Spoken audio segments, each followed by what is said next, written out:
There is a particular kind of man that only specific institutions produce. Not cruel exactly, not calculating in the way that genuinely dangerous people are calculating, but something in some ways worse.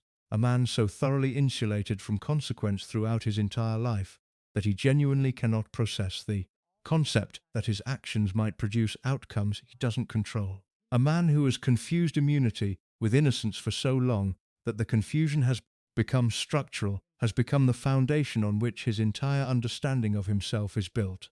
Prince Andrew is that man. He did not become that man through wickedness, though wickedness entered the story later.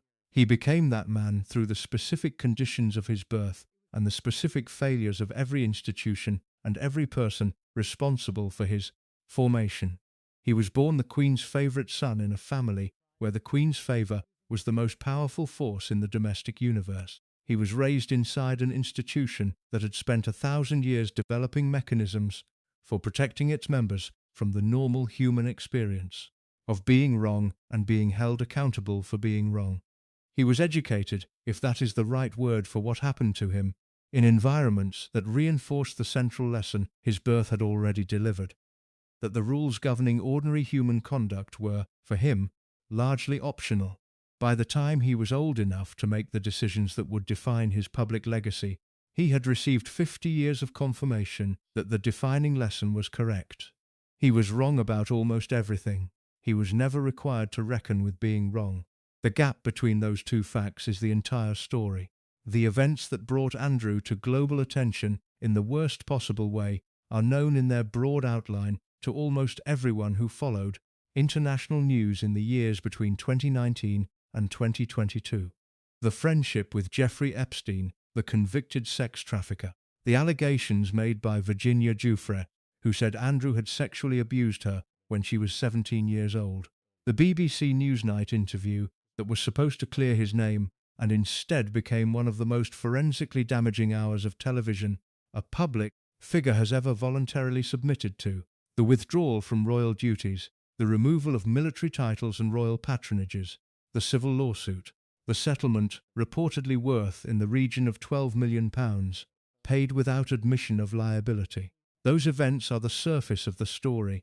They are the part that was visible, the part that was covered, the part that produced the institutional response that formally reduced Andrew from a working senior royal to a man with a title and a large house, and nothing official to do with either. What the surface coverage rarely addressed with sufficient depth was the question underneath all of it. Not what Andrew did in the specific incidents under legal scrutiny, but what kind of man does the full record of his life reveal him to be, and how did the institution that produced him allow that man to operate unchecked for the better part of 6 decades? That is the question this account is built around. The answer is not simple, and it is not satisfying in the way that simple answers about public figures tend to be satisfying. It does not resolve into a clean verdict of innocent or guilty, victim or predator, tragic figure or monster. It resolves into something considerably more uncomfortable. A portrait of a man shaped by specific forces into a specific kind of damage, operating within a system that was designed to protect exactly that kind of damage from examination, producing outcomes that the system then expressed shock about when they became unavoidable public knowledge. Andrew did not fall from grace. He was never in a state of grace to fall from. He was in a state of protection which is different, and the protection held for decades longer than it should have, and the holding of it produced consequences that extended far beyond his own life and reputation. The story of Prince Andrew is, at its core, the story of what happens when an institution mistakes protection for love, when a mother mistakes favoritism for parenting, when a man mistakes the absence of consequences for the presence of virtue. It is not a comfortable story. It was never going to be. Andrew Albert Christian Edward was born on February 19, 1960, the third child and second son of Queen Elizabeth II and Prince Philip, Duke of Edinburgh. He was the first child born to a reigning British monarch in 103 years, which meant that his birth was treated as a national event in ways that his older siblings' births before the coronation had not been. The cameras were there. The public interest was immediate and enormous. He arrived into the world already performing a function. The function of being royal, of being significant by birth rather than by achievement, of being looked at and celebrated before he had done anything to merit celebration. That is not an unusual condition for children born into powerful families. What was unusual about Andrew's specific situation within the Windsor family was the emotional context surrounding his arrival, and that context shaped everything that followed in ways that the public record has consistently underestimated. Elizabeth had given birth to Charles in 1948 and Anne in 1950, in the years before the coronation, when she was still Princess Elizabeth. Her life still contained some residual approximation of the domestic normality that the accession would permanently end. Those early years of motherhood happened in conditions that were demanding and unconventional, but not yet defined by the full weight of constitutional monarchy. By the time Charles and Anne were toddlers, the accession had happened, and the specific demands of being the sovereign, the boxes, the audiences, the Commonwealth obligations, the parliamentary requirements, the relentless institutional machinery of the modern monarchy, had consumed the time and attention that motherhood required in ways that Elizabeth has been described by people who knew the family in those years as genuinely regretful about. If you're enjoying this story so far, don't forget to hit the like button and subscribe. Drop a comment telling me where in the world you're watching from. I love hearing from you. Charles, in particular, suffered from his mother's inaccessibility during his early years, in ways that shaped his emotional formation profoundly and that have been documented in enough detail by enough sources that the broad outline is not in serious dispute. He was sensitive and needed warmth and received formality. He was uncertain and needed reassurance and received the institutional version of encouragement, which looks like approval at a distance rather than love in the room. By 1960, when Andrew was born, Elizabeth had been queen for 8 years. She understood the demands of the role in a way she had not when Charles was small. She also understood, with the specific knowledge that comes from having already raised children inside the machine, what those demands had cost her older children emotionally. And she appears to have made a conscious decision, or something close enough to a conscious decision to produce the same effect, to be more present with her younger children than she had been with her older ones.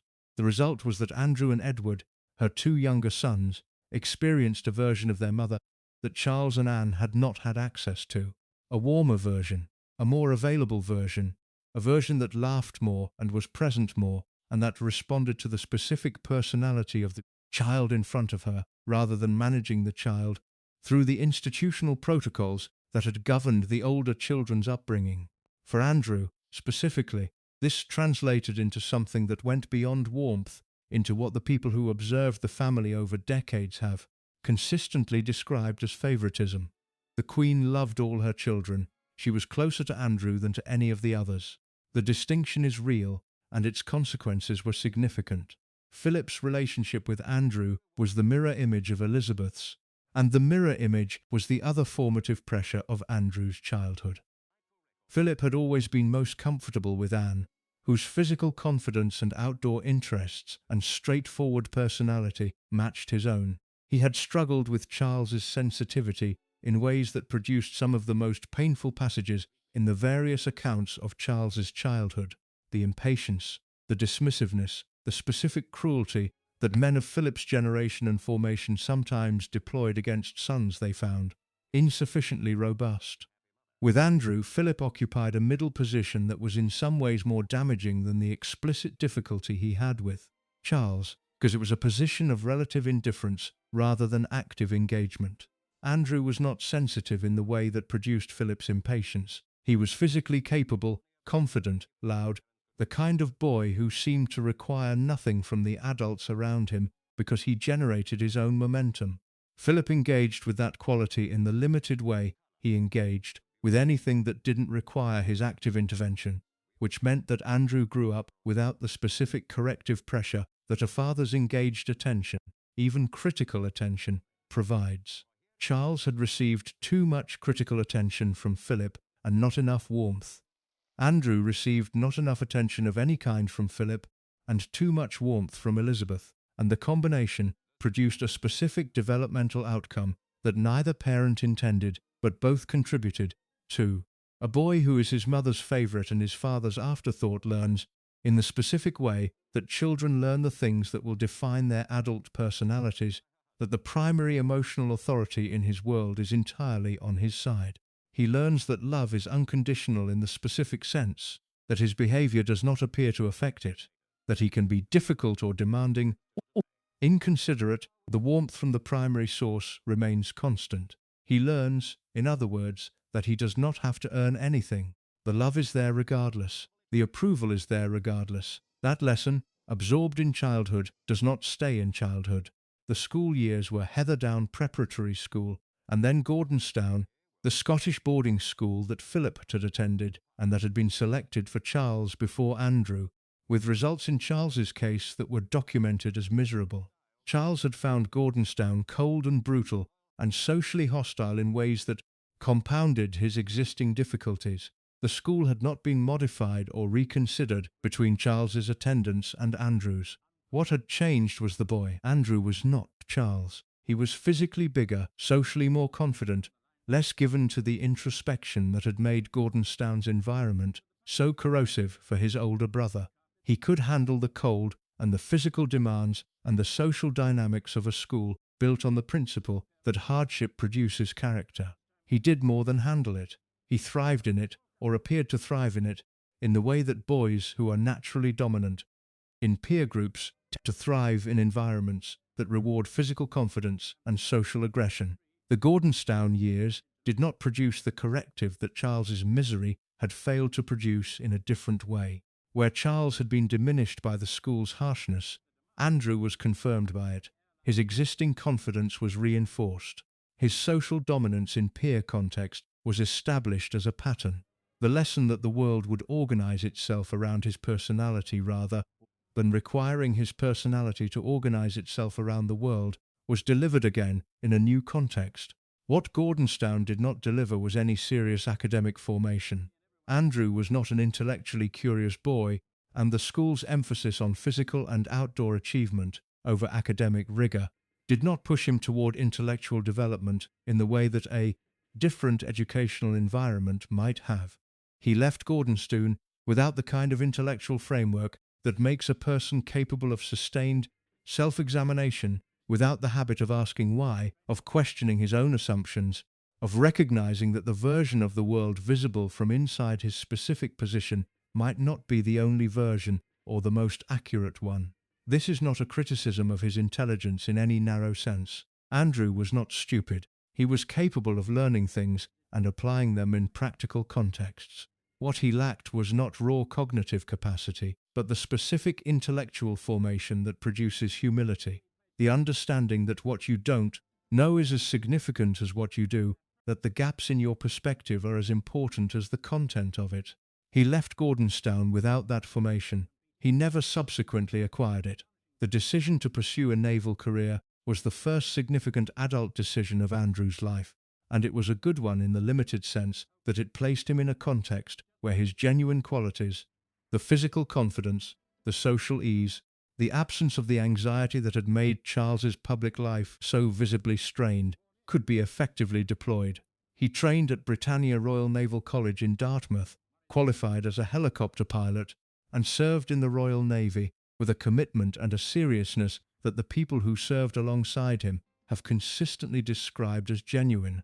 The naval career was the one context of Andrew's adult life in which the protection of his royal status was partially suspended and something closer to ordinary accountability applied. He was an officer. Officers had responsibilities to the people under their command. The specific requirements of military service, the procedural discipline, the chain of command, the obligation to subordinate personal preference to operational necessity, created conditions in which some of the formative lessons of his childhood were temporarily overridden. He responded to those conditions reasonably well, which tells us something important about Andrew that the later chapters of his story sometimes obscure. He was not incapable of functioning within accountability structures. He was not constitutionally unable to follow rules or respect authority or perform a defined role with competence. He could do all of those things in the right context. The right context for Andrew was one in which the accountability was external and structural rather than internal and personal, where the rules were imposed by a system he had chosen to enter rather than generated by his own reflection on the ethical dimensions of his behavior. When the system told him what to do, he could do it. When the system was absent, or when the system was the royal family itself, which was constitutionally incapable of holding him accountable in any meaningful way, the internal mechanisms that should have substituted for external accountability simply were not there. They had never been developed. The childhood that had produced him had not required their development. The Falklands War came in 1982, when Andrew was 22 years old and serving as a helicopter pilot aboard HMS Invincible. Argentina invaded the Falkland Islands in April of that year. Britain responded with a naval task force. The task force included HMS Invincible and therefore included Andrew.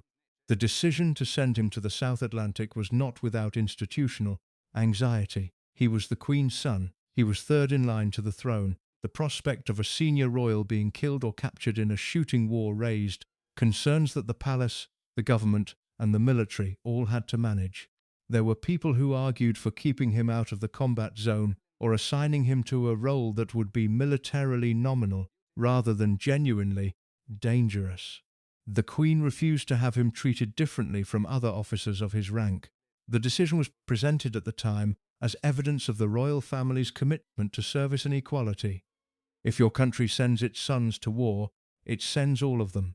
The decision was genuine in its way, and it was defensible, and it produced an outcome that was both militarily real and publicly significant. Andrew flew Sea King helicopters in the South Atlantic. The missions were genuinely dangerous. Helicopter pilots in the Falklands operated in conditions, weather, sea state, the constant possibility of Argentine air attack, that produced real casualties among people doing the same job he was doing. He was not in a protected bubble. He flew the missions. He was present at the sinking of the Atlantic conveyor, where he helped draw away Exocet missiles by using his helicopter as a decoy. People died in that war. He was there when they died. The military service was real. The courage it required was real.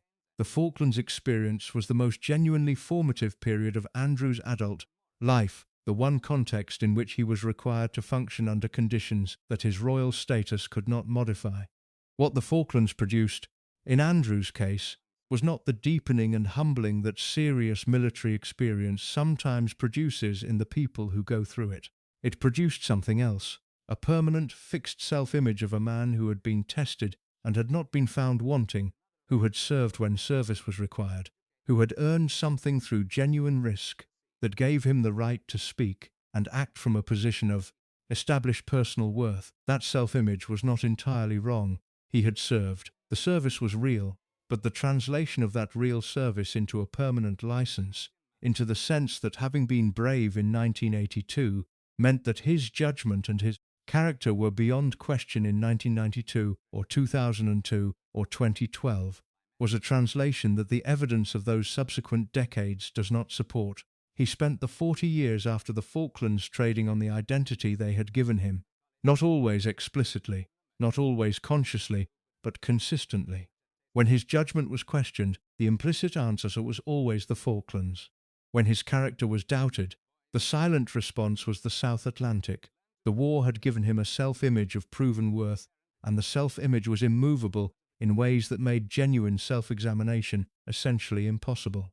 A man who knows he was brave in the defining test of his life does not easily process evidence that he has been something else in the less defined tests that followed. The evidence gets filtered through the certainty. The certainty protects itself. The royal family's public presentation throughout Andrew's childhood and young adulthood was managed with the specific tools available to the institution in that era: careful control of photographic access, management of press relationships through a system of rewards and restrictions, the maintenance of a public narrative that presented the family as both admirable and relatable, without ever allowing genuinely revealing scrutiny. Andrew's public image throughout this period was benign and largely positive. He was the handsome one, the confident one, the one who had served his country in the South Atlantic and returned with the kind of straightforward masculine credibility that public narratives about royalty have always found easy to construct and easy to sell. He was photographed at polo. He was photographed at official engagements. He was photographed with the easy, slightly self-satisfied smile of a man who understood that the cameras were there for him and who had long since stopped finding that remarkable. The image was not false in the sense of being entirely invented. He was genuinely confident. He was genuinely at ease in public, in ways that some of his family members were not. He did not perform the agonized self-consciousness that Charles projected, or the fragile beauty that defined Diana's public presence. What the image did not contain, and what the institutional management of his public presentation had no interest in providing, was any honest account of the qualities that were developing alongside the confidence and the ease. The arrogance, the sense of entitlement, the specific expectation of deference that the combination of royal status, maternal favoritism, and Falklands identity was producing in him, with the consistency and the inevitability of a chemical reaction whose components have been correctly assembled. The reaction was happening. The institution was not looking at it. Nobody in those years was looking at it. The bill for not looking would come due eventually. It always does. By his late 20s, Andrew had established the personality that would remain essentially unchanged for the rest of his visible public life. The confidence had calcified into something harder.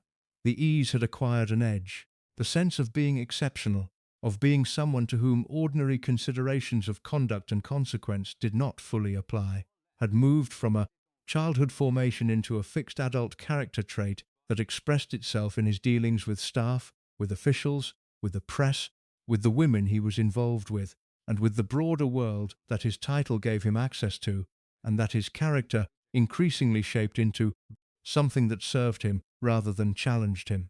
The staff stories began in this period and accumulated steadily over the subsequent decades.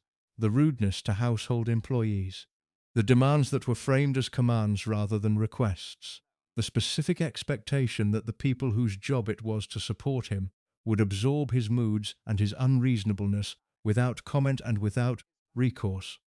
The palace staff world has always been one in which the power differential between employer and employee is so extreme, and the social conditioning around royal service so deep, that bad behavior by royal employers is absorbed with a silence that makes it essentially invisible to the outside world. That silence protected Andrew for decades. It protected him in the same way that his mother's favoritism protected him, in the same way that the Falklands identity protected him, in the same way that the palace's institutional machinery protected him, by ensuring that the feedback loops that would, in a normal human life, carry information about the consequences of bad behavior back to the person producing it were severed before the information could arrive. He moved through the world without feedback, without correction, without the ordinary human experience of discovering that your behavior has costs. That discovery, when it finally came, arrived all at once.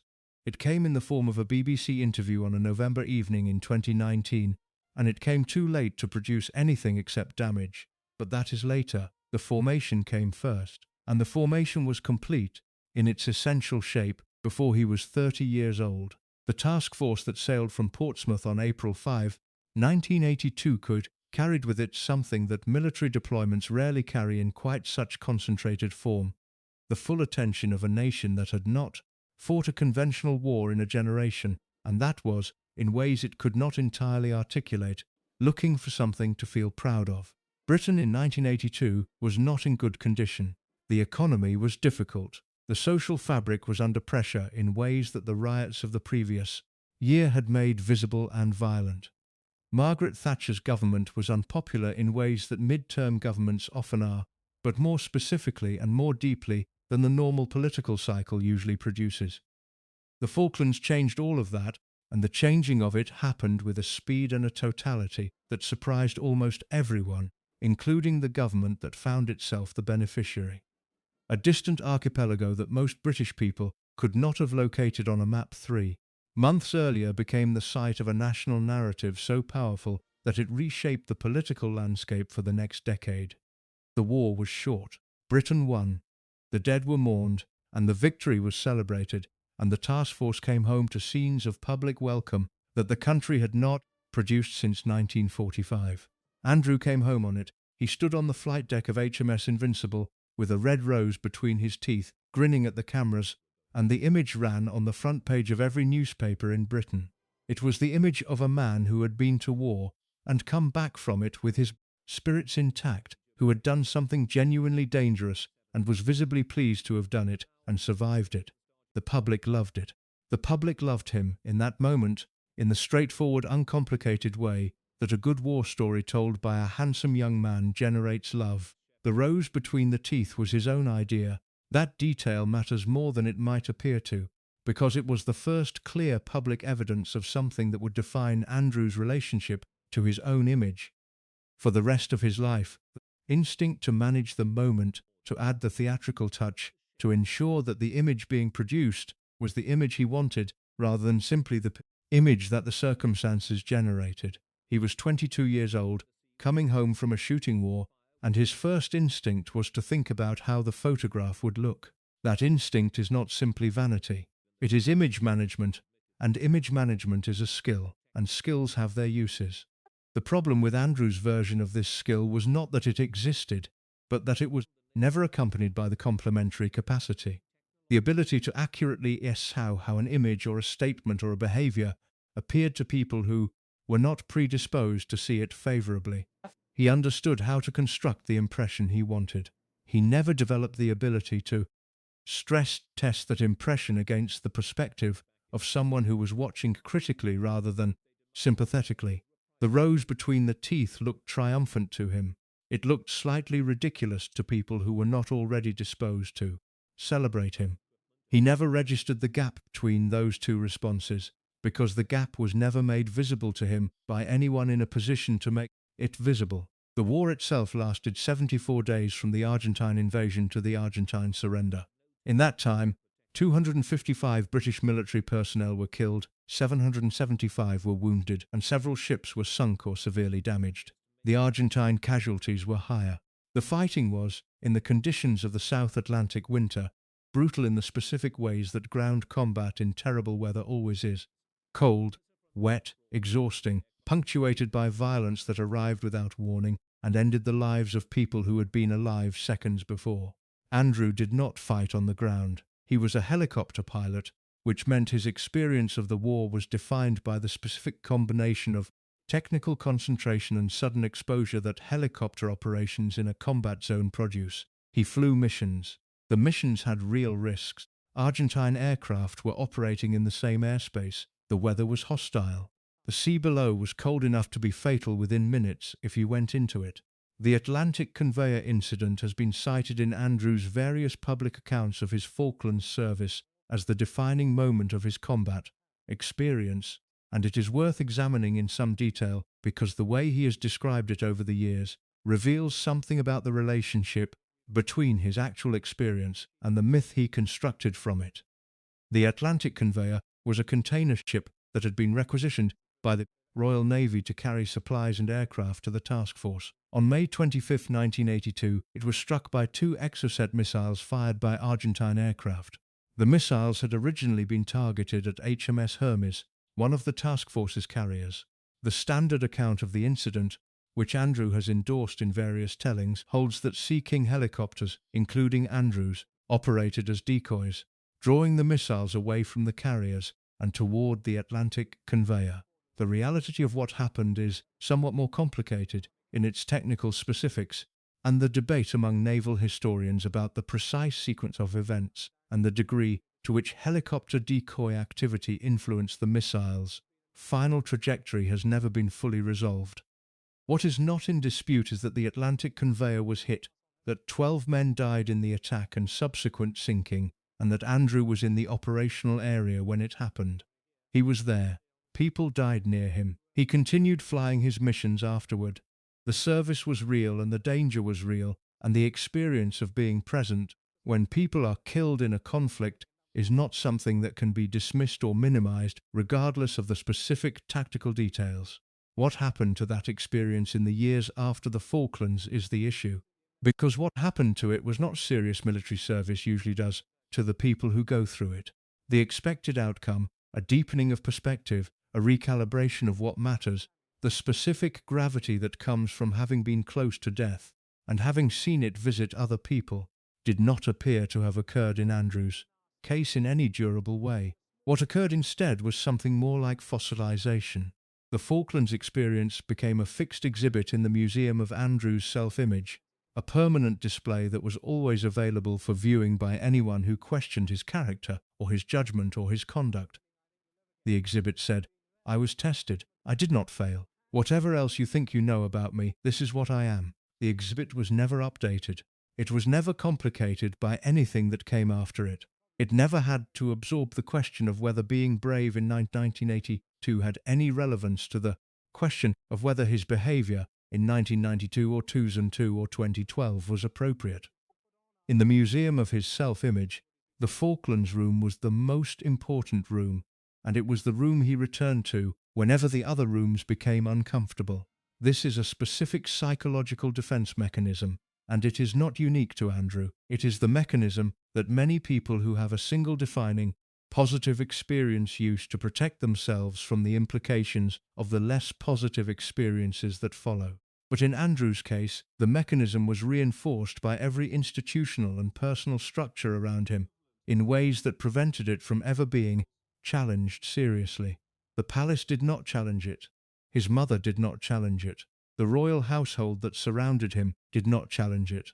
The press, which had found the rose between the teeth photograph irresistible in 1982, had established a Falklands hero narrative for Andrew that it had no particular incentive to complicate as long as there was no story powerful enough to force the complication. The mechanism held for 30 years. The immediate post-Falklands period gave Andrew the public profile that the war had generated and the romantic life that the public profile made available. He was, in the years between 1982 and 1986, the most publicly prominent of the younger royals in a positive sense, the war hero, the handsome prince, the one who had actually done something rather than simply existed in the ceremonial role that royalty so often reduces to. The relationships he had during this period were covered with the breathless interest that the British tabloid press gave to royal romantic lives. Throughout the 1980s, Coup Stark was the most significant of them, and the Stark relationship is worth examining in the context of what it reveals about Andrew's character and his understanding of the world he was operating in. Coup Stark was an American actress who had appeared in a softcore film called Emily in 1976, 6 years before she met Andrew. The film was not obscure. It had been commercially released and was available. When the relationship between Stark and Andrew became public knowledge in 1982, the tabloids located the film and published details of it with the enthusiasm they brought to any royal story with a sexual dimension. The coverage was extensive and damaging in the specific way that coverage of that kind damages in the British media environment, which has always combined prurience with moral outrage in a ratio that changes depending on who is being discussed. Andrew's response to the coverage was to maintain the relationship for as long as he could, then eventually to end it under pressure from the palace, which had assessed the Stark connection as institutionally untenable. The ending of the relationship was handled in the way the palace preferred to handle such things, quietly, through the withdrawal of access and the management of press coverage rather than any direct confrontation. What the Stark episode revealed about Andrew was the beginning of a pattern that would run through the relationships of his adult life, a fundamental indifference to the institutional implications of his choices until those implications were made unavoidable by external pressure. He had chosen Stark because he was attracted to her and because she was good company, and because the fact that she had appeared in a provocative film was not to him a relevant consideration. He had not thought through, or had thought through and dismissed, the question of what the relationship would mean for the institution he represented and the public role he held. The institutional interest was not his instinctive reference point. His own wants were his instinctive reference point. The palace's intervention moved the outcome, but it did not move the underlying orientation.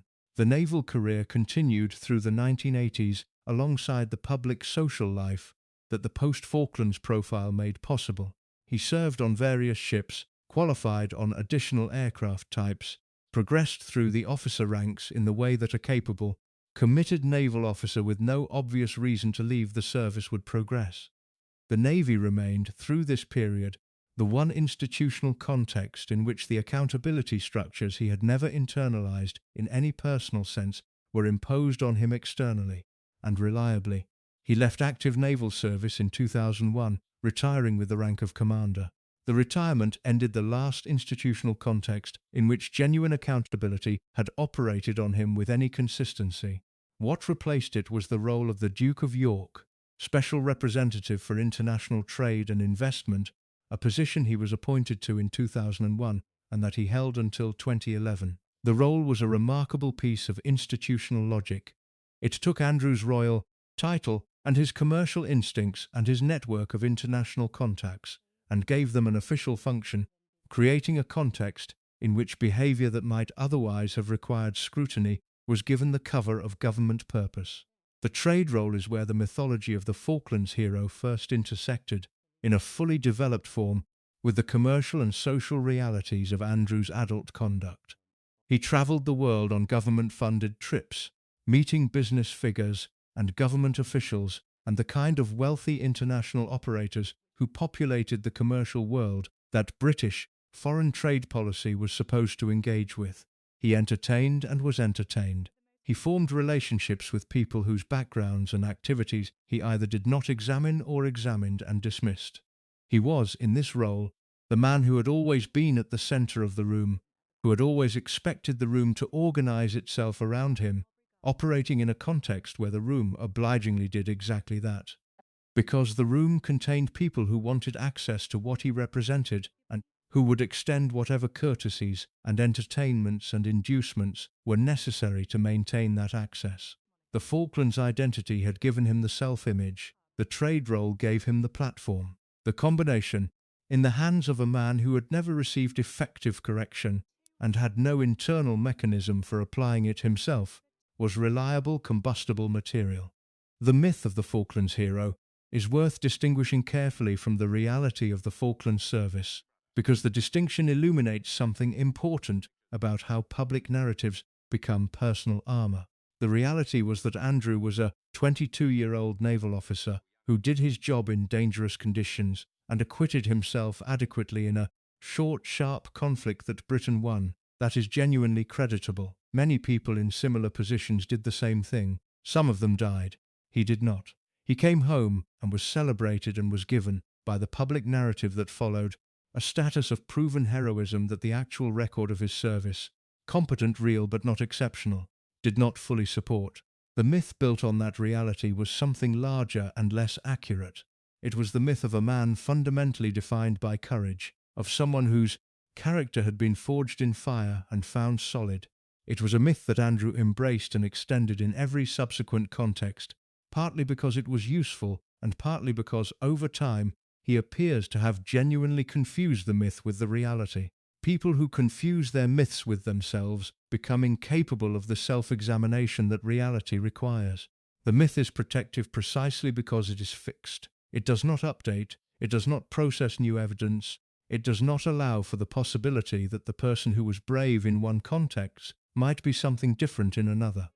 Andrew, by the time he reached his 40s, was a man whose self-image had been fixed at 22 and who had spent the subsequent decades in an institutional environment that had no mechanism for updating it. The Falklands had happened. The narrative had been set.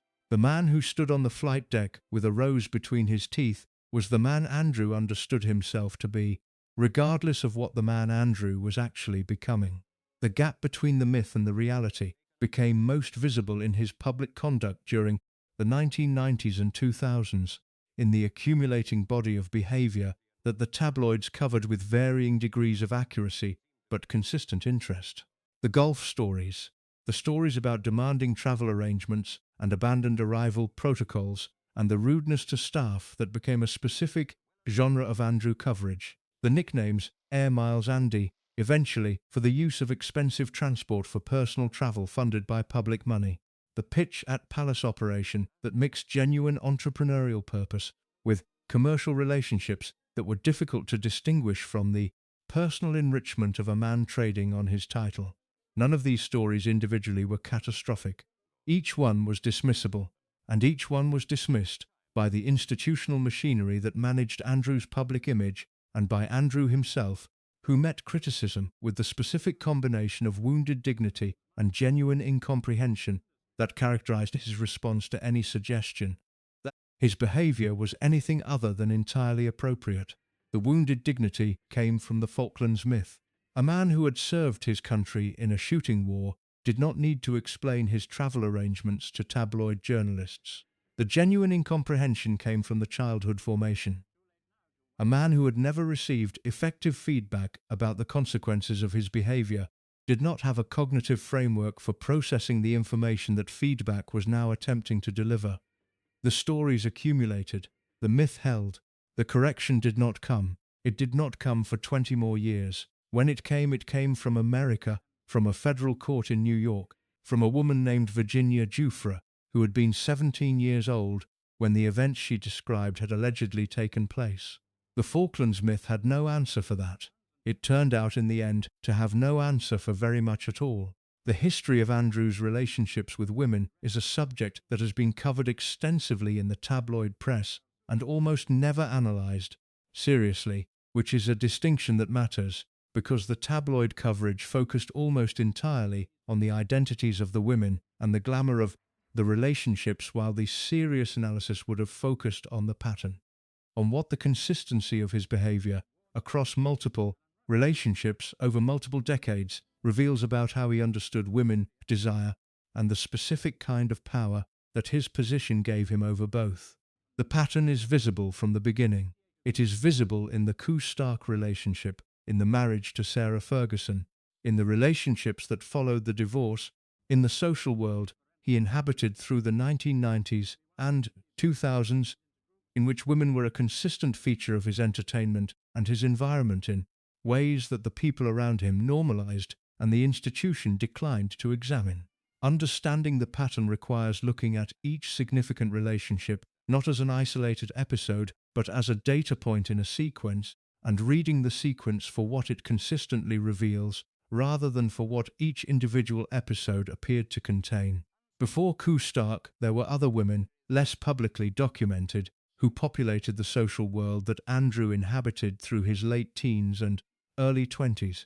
The royal social circuit of the late 1970s and early 1980s was a specific environment: house parties, polo events, the London season, the kind of gatherings at which young people from the right backgrounds met each other in contexts designed to facilitate exactly that meeting.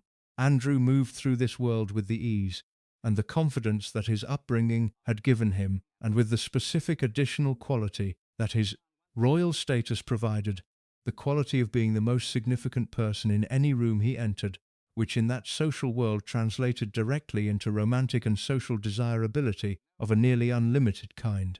He was 20 years old, and he was a prince, and he was physically attractive, and he was in rooms full of people who wanted to be near him.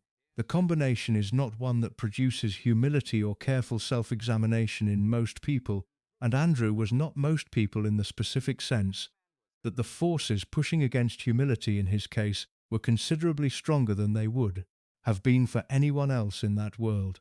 The women he was involved with in this period were, by the accounts that have subsequently emerged, treated with the specific combination of charm and carelessness that would become the signature of his romantic conduct. He was attentive when the attention served his purposes. He was not attentive when it did not. The distinction between what he wanted from a woman and what she might want from him was not a distinction he appears to have spent significant time examining. Stark arrived in his life in 1982, following the Falklands, and the relationship was the first one serious enough to generate sustained public attention. Stark was genuinely different from the women in his immediate social world.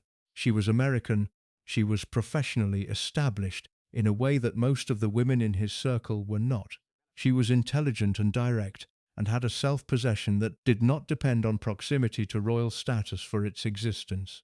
The people who knew them both during the relationship have described Andrew as genuinely captivated by her, in the way that a man who has spent his life in rooms where everyone is performing for him is captivated by the first person he encounters who is not. She did not need him in the way that his social world had trained him to expect. She found him attractive and good company, but she was not organized around him in the way that the courtiers and the staff and the polo world people and the society women had always been organized around him. That quality, the independence, the self-possession, the refusal to organize around him, was what attracted him. It was also, eventually, what the relationship could not survive. Not because it drove him away in any simple sense, but because the institutional pressure that ended the relationship was pressure he did not seriously resist. He allowed the palace's assessment that Stark was unsuitable to become the determining factor, which meant that, when the institutional interest conflicted with the personal one, his own genuine attraction to a woman who offered him something real, was the one that gave way. The giving way was not forced. He could have resisted more seriously. He chose not to, and the choice revealed something about Andrew's relationship to his own desires that runs through the entire subsequent story. He wanted what he wanted, until wanting it became institutionally inconvenient, at which point he wanted something else. The wants were genuine, but they were not deep enough to survive institutional pressure, which meant they were never genuine enough to generate the kind of reciprocal investment that real relationships require. Stark was treated, in the end, as someone whose value was defined by what she offered Andrew rather than by what she was as a person. When what she offered became institutionally costly, the value calculation changed. She did not change, the calculation did.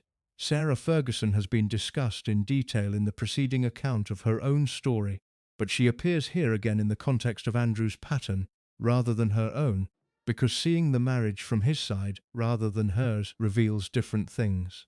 What Andrew wanted from Sarah, and what he got in the early years of the marriage, was the specific thing that Ku Stark had offered: a woman who treated him with genuine warmth rather than performed deference, who made him laugh, who was not organized entirely around his significance.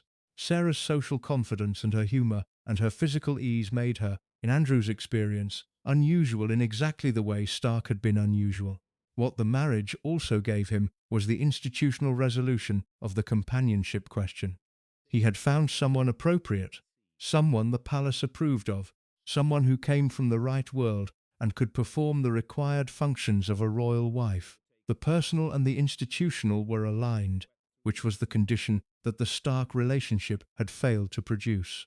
The problem was that the institutional alignment came with a domestic reality that Andrew had not adequately thought through. Marriage required presence. Marriage required sustained engagement with another person's needs and preferences and emotional life. Marriage required, in the specific conditions of royal life, a willingness to manage the peculiar pressures that institutional existence placed on personal relationships in ways that generated empathy and mutual support rather than parallel functioning. Andrew was not equipped for any of those requirements, not because he was malicious, but because he had never been required to develop the equipment. His childhood had not required it. His school had not required it. His naval career had not required it in the domestic sense. He was a man who had moved through life in the company of other people without ever being genuinely accountable to them, and marriage is, at its functional core, a structure of mutual accountability. He was away for extended periods on naval service, which was real and was not a choice he could simply reverse. But the periods when he was present were not, by the accounts of people close to the marriage, periods of genuine partnership. He was in the house, he was not fully there. The naval officer's capacity for compartmentalization that made him effective in his professional role made him absent in his domestic one. Sarah found the absence intolerable and eventually acted on finding it intolerable. Andrew found her response to the absence inexplicable. His inability to understand her position, to see the marriage from inside her experience, rather than exclusively from inside his own, was not performed. It was genuine. He genuinely could not process the perspective of another person with sufficient depth to understand why the marriage was failing in the way it was failing. The incapacity for that kind of perspective-taking is one of the most consistent features of Andrew's character across every context in which it has been documented. He was not capable of sustained empathy in the sense of genuinely inhabiting another person's experience. He could perform sympathy, he could not generate understanding. The divorce from Sarah in 1996 did not produce, in Andrew, the kind of reflection that a marriage failure sometimes generates in the person who contributed to the failure. There is no public or private record of Andrew engaging seriously with the question of what he had brought to the marriage, and what his contribution to its difficulties had been. What there is a record of is Andrew maintaining his public position that the marriage's failure was primarily a consequence of external pressures, the tabloid coverage, the naval absences, the institutional demands, rather than of anything specific to his conduct or his character. The external attribution was consistent, and it was genuine, which is to say he believed it rather than deploying it as a calculated defense. He was not lying. He was operating within the limits of a self-awareness that had never been stretched far enough to accommodate the possibility of significant personal failing. The women who came after the divorce populated a social world that was different from the one that had preceded the marriage, though it overlapped with it in significant ways. The social circuit of the late 1990s and 2000s that Andrew inhabited was more international, more commercially oriented, more mixed in the specific sense of containing people whose connection to the traditional British aristocratic world was peripheral rather than central. He moved through that world with the same easy confidence he had always projected, and the ease was still attractive to the people he encountered, but it was beginning to acquire, in the accounts of people who knew him during this period, an edge that the earlier version had not consistently had. The rudeness to staff that had been an occasional note in earlier accounts was becoming a more regular one. The expectation of desperation that had always been present was becoming more visible, less masked by the charm that had previously kept it partially concealed. The sense of entitlement that had been the hidden operating system of his personality was rising closer to the surface. The women who entered Andrew's social world during the post-divorce years were, in several cases, significantly younger than him, and the age differential was one element of a broader pattern of asymmetry that characterized his romantic and social conduct during this period. The asymmetry was not simply about age. It was about the specific power differential that his title and his social position created in any relationship with someone who did not have an independent source of comparable status. A woman entering Andrew's social world as a romantic or social companion entered it in a position of inherent disadvantage. His title was fixed and unearned and enormous. Her position was contingent and dependent, and immediately subject to the institutional and social assessments that the world around Andrew applied to everyone in his orbit. The playing field was not level, and was not going to become level, and the way a person navigates a profoundly unleveled playing field reveals a great deal about their character. Andrew navigated it by taking the advantage for granted. Not cruelly, not with any visible awareness of the advantage's existence, but with the complete naturalism of a man who had inhabited a position of structural power his entire life, and for whom that position was simply the way things were rather than a condition requiring any examination or any particular care in how it was used. The women who were in his social world during these years have not, with one significant exception, spoken publicly about their experiences in any detail. The culture of discretion that surrounds anyone connected to the royal family, and the specific legal and social consequences of breaching that discretion, has ensured that the accounts available are fragmentary and second-hand. The significant exception is Virginia Giuffre, and her account is the one that the entire subsequent legal history turned on. Giuffre's account, which she has maintained consistently across multiple legal proceedings and multiple years, describes a situation in which she was trafficked by Jeffrey Epstein and Ghislaine Maxwell, and in which Andrew was one of the men to whom she was made available. She was 17 at the time she says these events occurred. Andrew was 39. The legal resolution of the civil case Andrew brought, or rather failed to prevent being brought, against him did not produce a determination of the facts. The settlement which Andrew paid without admission of liability closed the legal proceedings before any judicial assessment of the evidence was made. The settlement was not an exoneration. It was a financial resolution of a legal dispute, and the distinction matters enormously, and has been consistently elided in the public commentary that followed. What the legal proceedings did produce, before the settlement ended them, was a body of documentary evidence and legal argument that painted a detailed picture of the social world Andrew had been inhabiting through his friendship with Epstein. That picture will be examined in detail in a later section of this account. Here, in the context of the pattern of Andrew's conduct toward women, the Giuffre case is significant not only for what it alleged, but for what it revealed about how Andrew understood the social world he was moving in.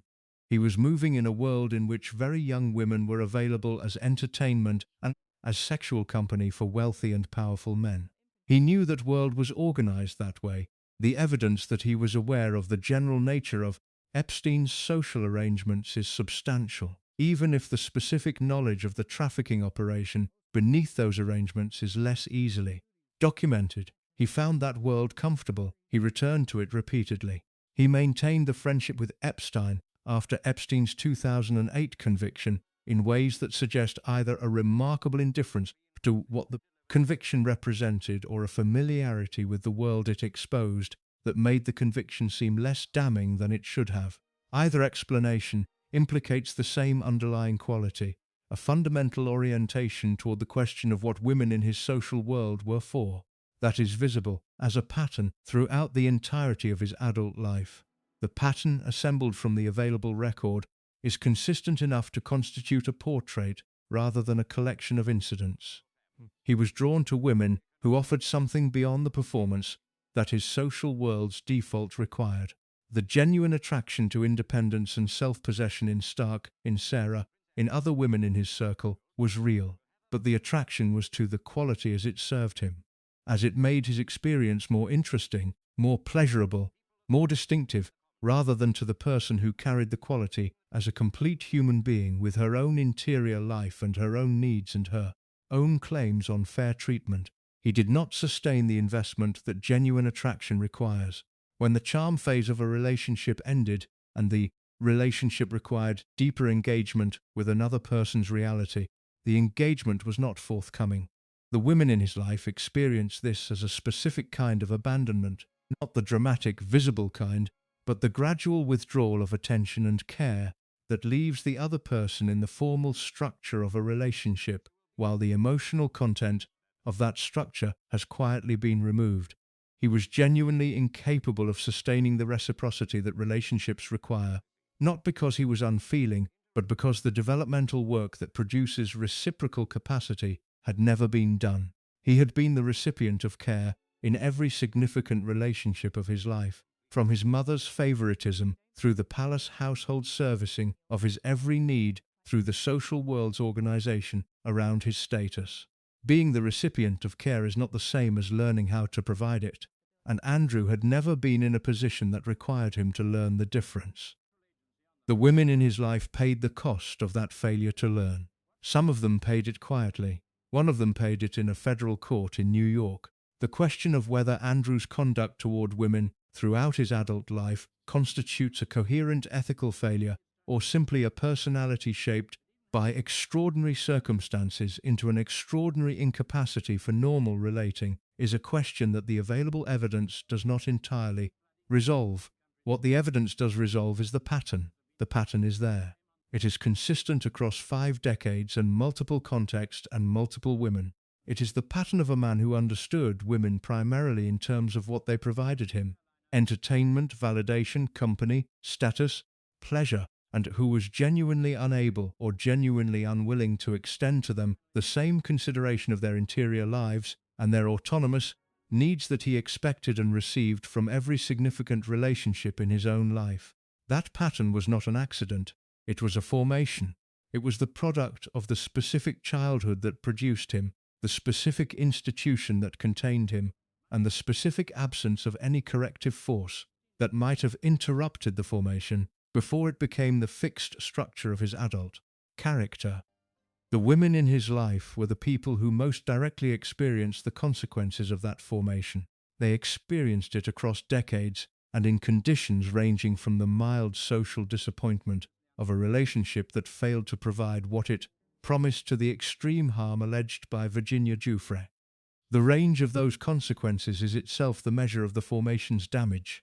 The appointment of Prince Andrew as the United Kingdom's special representative for international trade and investment in 2001 was the kind of institutional decision that looks reasonable on paper and reveals its problems only in the implementation.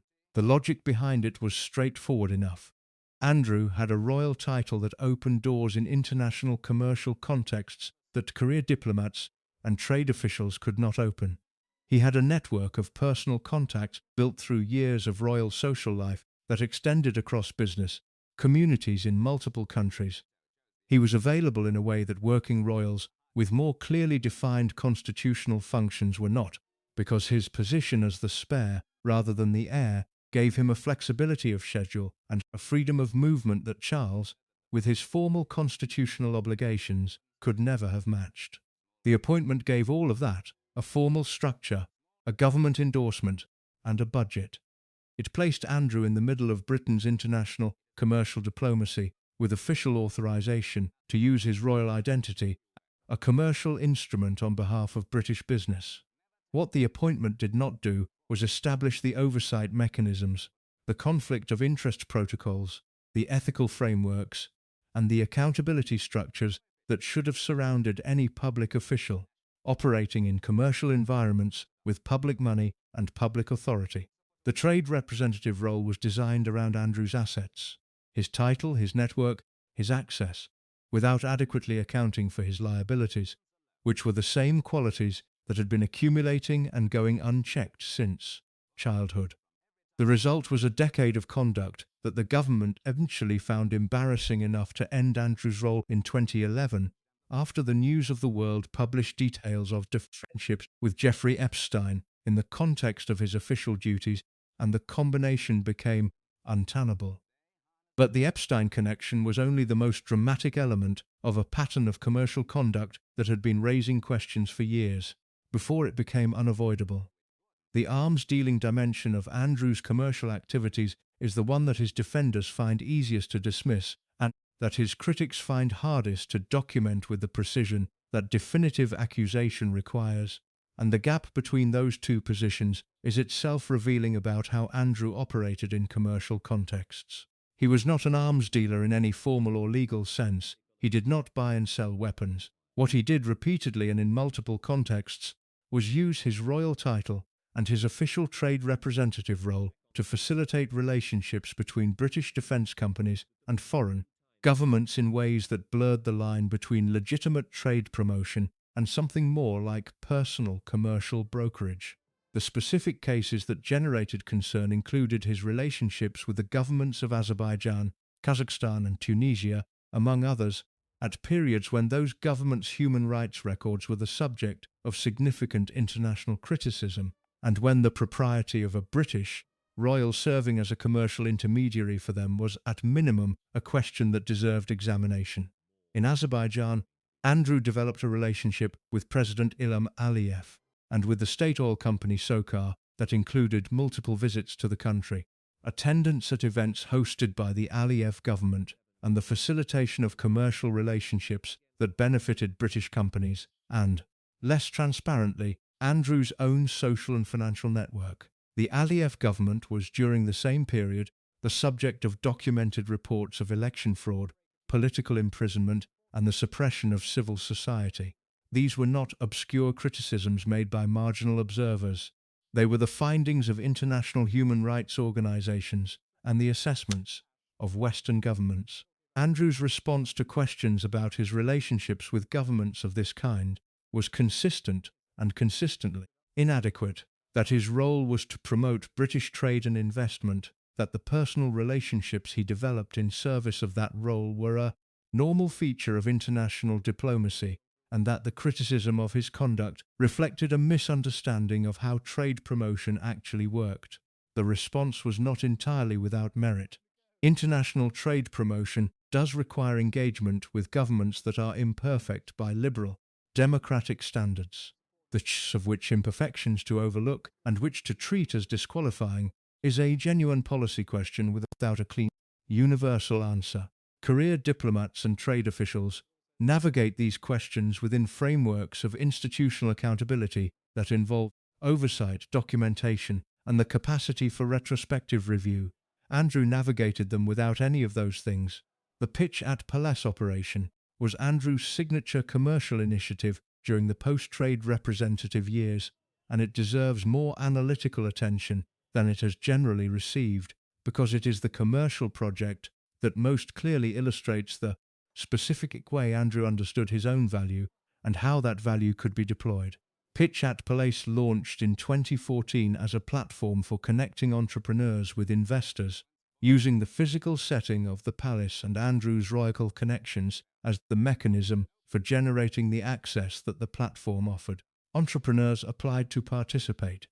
Selected participants pitched their businesses to audiences that Andrew convened at royal venues, using the prestige of those venues and the Royal Association to attract the investors and commercial figures that the pitching entrepreneurs were trying to reach. The concept was not without genuine value. Access to investors is a real problem for early-stage businesses, and a platform that uses royal prestige to create a room in which that access is possible is not simply a vanity exercise. There were entrepreneurs who participated in Pitch at Palace and subsequently secured investment or commercial relationships that they might not have found through other channels. The platform produced real outcomes for real people. What it also produced was a commercial operation built on a public asset, the royal title, the palace venues, the Royal Association, that was managed primarily for the benefit of Andrew's personal network and Andrew's personal brand rather than for the broader public interest that the use of public assets should serve. The investor community that Andrew convened through Pitch at Palace was not a neutral cross-section of British and international investment. It was a specific community of wealthy individuals and commercial organizations that had relationships with Andrew, that valued the access to royal circles that the Pitch at Palace connection provided, and that were not always the most appropriate or most effective sources of capital. For the businesses that were nominally the platform's primary beneficiaries, the platform was, in other words, a mechanism for Andrew to maintain and monetize his social network using the royal setting as the operating environment. The entrepreneurs who participated were real, and some of them benefited, but they were also the justification that made the operation look like public service rather than personal commercial activity. The expenses that Andrew generated in his official and semi-official roles were a consistent source of tabloid coverage throughout the 2000s and early 2010s, and the coverage produced the Air Miles Andy nickname that attached itself him with the specific persistence that good tabloid nicknames achieve when they accurately capture something true. The nickname captured something true. Andrew's use of expensive private air travel, chartered at public expense, or at the expense of the commercial relationships he was cultivating, for journeys that could have been accomplished more modestly, was documented in enough specific cases to constitute a pattern rather than an occasional exception.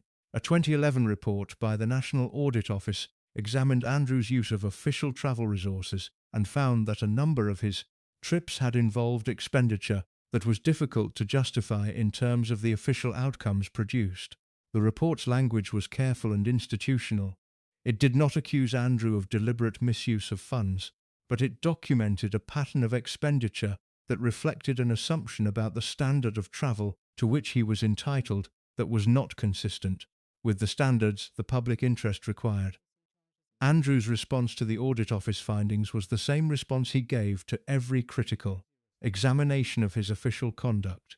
The findings reflected a misunderstanding of the requirements of his role. The expenditure was justified by the commercial outcomes it produced, and the critics were applying inappropriate standards to a function that required the kind of high-level access that high-level travel facilitated. The response pattern is worth noting because it is consistent across every criticism Andrew has ever faced.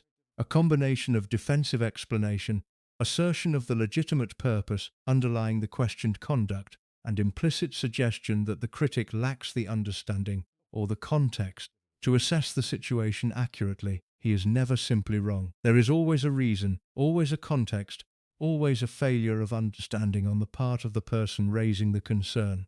This response pattern is not unique to Andrew. It is the standard defensive posture of someone who has never been required to seriously engage with criticism, who has spent their life in an environment where their assessments of their own conduct were accepted as authoritative, and who genuinely cannot process the possibility that external assessment of their behavior might be more accurate than their own. The commercial relationships that Andrew developed through his various official and semi-official roles were not cleanly separable from his personal, social life, and the absence of that clean separation was both the source of his commercial effectiveness and the primary ethical problem with how he operated. He was effective commercially because his social relationships were genuine. The men he knew in the Kazakh business world, the Azerbaijani government officials he had entertained, the Chinese state-connected businessmen who populated his later commercial life. These were people he had actually spent time with, eaten with, drunk with, laughed with. The warmth he could project in those relationships was not purely performed. He was good company in the specific way that people who have never been troubled by social anxiety are good company, and the people he spent time with responded to that. The problem was that the relationships were simultaneously personal and commercial, in ways that created conflicts of interest that Andrew never acknowledged, and the institution never required him to acknowledge. When a Kazakh businessman who had attended events at Buckingham Palace purchased Sunninghill Park for £3 million, the transaction existed at the intersection of Andrew's personal property interests, his commercial social network, and the royal setting that network had been cultivated in. The intersection raised questions that were never answered because they were never seriously asked. The Sunninghill sale was Timur Kulibayev, the son-in-law of Kazakhstan's then President Nursultan Nazarbayev. The property had been on the market for some time before Kulibayev purchased it at the asking price of £3 million. The sale was commercially legal and procedurally straightforward. It was also the disposal of a former royal residence to a buyer with direct connections to an authoritarian government by a prince whose commercial activities had included significant engagement with that government's business interests. The questions the transaction raised were legitimate. They were not adequately answered by the palace's standard response, which was that the sale was a private commercial matter unconnected to Andrew's official role. The Chinese dimension of Andrew's commercial life is the one that received the least attention during the years it was developing, and that subsequently generated the most significant security concerns when it was examined retrospectively. Andrew's connections to Chinese state-linked business interests developed through his commercial network in the 2010s after his trade representative role had ended. He maintained relationships with Chinese businessmen and institutions that had both commercial and state connections in the way that large-scale Chinese business interests frequently do. He attended events at which Chinese state representatives were present. He facilitated introductions and maintained relationships that, in the post-2019 security environment, looked considerably more concerning than they had in the commercial environment in which they had originally developed. The specific concerns about the Chinese connections were serious enough to be raised with palace officials and with government security advisors in the years following Andrew's withdrawal from royal duties. The concerns were not about any specific act of intelligence sharing or any documented instance of Andrew providing sensitive information. They were about the structural vulnerability created by a man with royal access and with connections to the inner life of the British establishment, maintaining close relationships with figures whose interests were not straightforwardly aligned with British interests. Andrew's response to those concerns, to the extent that it has been documented, was consistent with his response to every other external challenge to his commercial conduct. The relationships were personal, they were legitimate, the concerns reflected a failure to understand the normal requirements of international commercial relationship building, and the criticism was unfair. The Pitchat Palace operation was wound down after Andrew's withdrawal from royal duties in November 2019. The withdrawal removed the palace setting that had been the platform's primary asset, and without the palace, the platform had nothing distinctive to offer. The winding down was handled with the same lack of accountability that had characterized the operation throughout. The entrepreneurs who had participated were not given a clear account of what had happened. The investors who had attended events were not given an explanation. The commercial relationships that Andrew had cultivated through the platform simply went quiet, in the way that things go quiet in the royal world when the institution decides that something needs to stop being talked about. The pattern of the winding down mirrored the pattern of the operation itself, a project that had used public assets for purposes that mixed genuine benefit with private advantage, that had operated without adequate accountability structures, and that ended without any serious reckoning with the questions about its conduct that had been accumulating throughout its existence. Andrew did not apologize for anything about his commercial conduct. He never expressed regret about the Sunninghill sale, or the Kazakh relationships, or the Chinese connections, or the air miles expenditure, or the Pitchat Palace operations' ethical ambiguities. He never acknowledged that any of it had been anything other than entirely appropriate. The absence of acknowledgement was not strategic silence. It was genuine. He did not believe he had done anything wrong, and the belief was real. The decade of the trade representative role and the subsequent years of Pitchat Palace and the various commercial relationships that they generated produced an Andrew who was, in commercial terms, the royal family's most active and least accountable member. He had used his title more aggressively for commercial purposes than any other senior royal. He had generated more documented concerns about conflicts of interest and inappropriate relationships than any other senior royal. He had cost the public more per unit of demonstrable benefit than any other senior royal, and he had done all of it without any serious internal reckoning, without any genuine institutional accountability, and without any personal acknowledgement that the questions being raised about his conduct had any merit. The accountability that the military had provided, partially and externally, during the naval years, had not been replicated in any subsequent context. The trade representative role had been designed to use his strengths without managing his weaknesses, which meant the weaknesses operated unchecked in a context that gave them maximum scope. The commercial world that the role gave him access to was a world in which the questions that should have been asked about his conduct were the questions that his commercial partners had the least incentive to ask, because those partners valued the access that his title provided, and asking the questions would have ended the access. Everyone in the room benefited from not asking, so nobody asked. The bill for not asking accumulated quietly in the background, while the commercial activity continued and the relationships deepened and the vulnerabilities multiplied. When the bill came due, it came in the form of Jeffrey Epstein, and the amount was not commercial. There is a principle in the assessment of character that is simple enough to be almost embarrassing in its simplicity, and that is consistently ignored in the coverage of powerful people, because its application produces conclusions that are inconvenient for the institutional narratives those people inhabit. The principle is this: the company a person keeps, sustained over time and maintained through circumstances that provide ample opportunity to reconsider, is among the most reliable indicators of that person's values available. Not the company a person keeps at a single event or in a single professional context, or through a relationship that was established before the relevant information was available.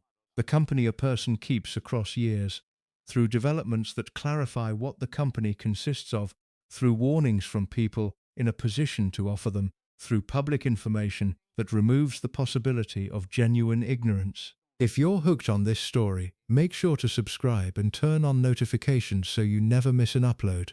Your support means everything and helps me bring you more emotional stories like this one. Applied to Andrew, this principle produces a picture that his defenders have consistently refused to engage with, and that the institutional world around him consistently declined to force him to engage with. The picture is of a man who sustained chosen associations, the people he returned to, the relationships he maintained through adversity, the social world he inhabited by preference across decades, reveal an orientation toward wealth and power and access that was indifferent to the ethical conditions under which those things were held and exercised. He was not simply unfortunate in his friendships, he was consistent in them. The consistency is the point. Jeffrey Epstein is the name that dominates any account of Andrew's social world, and for reasons that are entirely justified. But the Epstein relationship makes more sense as part of a pattern than as an isolated aberration, and the pattern requires examining the other significant friendships of Andrew's adult life before returning to Epstein in the detail that the central case requires. The Kazakh connection runs through Andrew's commercial and social life for more than a decade, and its primary figure is not Timur Kulibayev, who purchased Sunninghill Park, but Nursultan Nazarbayev himself, the president of Kazakhstan from its independence in 1991 until his formal resignation in 2019, which was the kind of resignation that left him in effective control of the country's major institutions while allowing him to project the appearance of a democratic transition. Nazarbayev's government was, throughout the period of Andrew's relationship with the Kazakh political and business world, the subject of consistent and detailed human rights criticism. Political opponents were imprisoned. The press was not free. Elections were managed. The wealth generated by Kazakhstan's oil resources was concentrated in ways that benefited a small group of politically connected individuals, while the broader population remained significantly poorer than the country's resource wealth would have predicted. None of this was obscure information. It was the standard assessment of every credible international human rights organization and the formal position of the British and American governments, expressed through diplomatic channels and public statements. A man engaged in official British trade promotion, who was developing personal relationships with the Kazakh leadership, could not, in any serious sense, have been unaware of the context those relationships existed in. Andrew developed those relationships anyway. He visited Kazakhstan. He attended events at which Nazarbayev was present. He maintained the connections through the years of his trade representative role and beyond. The relationships gave him access to the Kazakh business world that generated commercial opportunities for the British companies he was supposed to be helping and for the personal network he was actually building. He found the company of powerful men from authoritarian states comfortable. That comfort is itself a data point. Most people find the company of men who imprison their opponents and suppress their press uncomfortable in ways that limit the ease of the relationship. The discomfort is a normal moral response to proximity to a certain kind of power. Andrew did not appear to experience that discomfort, or experienced it at a level that was easily overridden by the commercial and social advantages the relationships provided.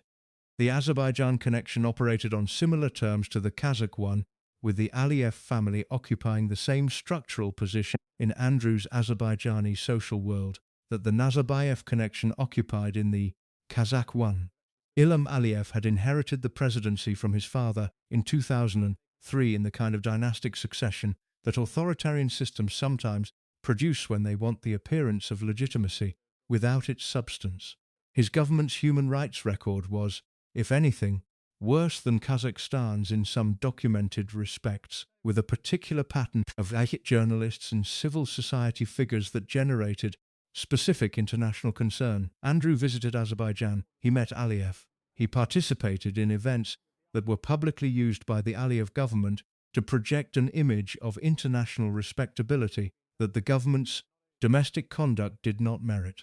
The photographs of Andrew at Azerbaijani government events were used in the state media for exactly the purposes that photographs of senior British royals at authoritarian government events are always used, to suggest that the international community's concerns about the government's conduct were either exaggerated or outweighed by the practical importance of the relationship. Andrew either did not understand that his presence served those purposes, or he understood it and found the understanding insufficient to change his behavior. Neither possibility is flattering. The first requires a level of naivety about how international power politics works that is inconsistent with the sophistication he demonstrated in his commercial dealings. The second requires a willingness to provide legitimacy to governments whose conduct did not merit it in exchange for the personal and commercial benefits those governments provided.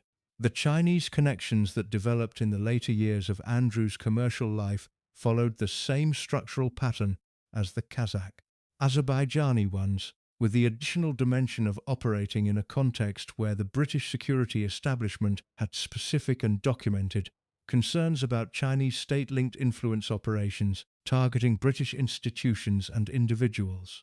The specific figures in Andrew's Chinese social network included businessmen with connections to Chinese state enterprises and individuals with relationships to Chinese Communist Party institutions that, in the post-2019 security environment, were the subject of active concern by British intelligence services. The nature of those concerns, the degree to which they involved any specific assessment of Andrew's behavior rather than a general concern about the structural vulnerability his relationships created, has not been publicly. What has been established is that the concerns were serious enough to be raised at a senior level within the palace and within government security structures, and that Andrew's response to being briefed on those concerns was not to distance himself from the relationships, but to maintain them. The maintenance of relationships in the face of security briefings advising distance is not the behavior of a man who takes institutional responsibility seriously. It is the behavior of a man who has decided that his own assessment of the relationships is more reliable than the assessment of the people whose professional function is exactly this kind of evaluation.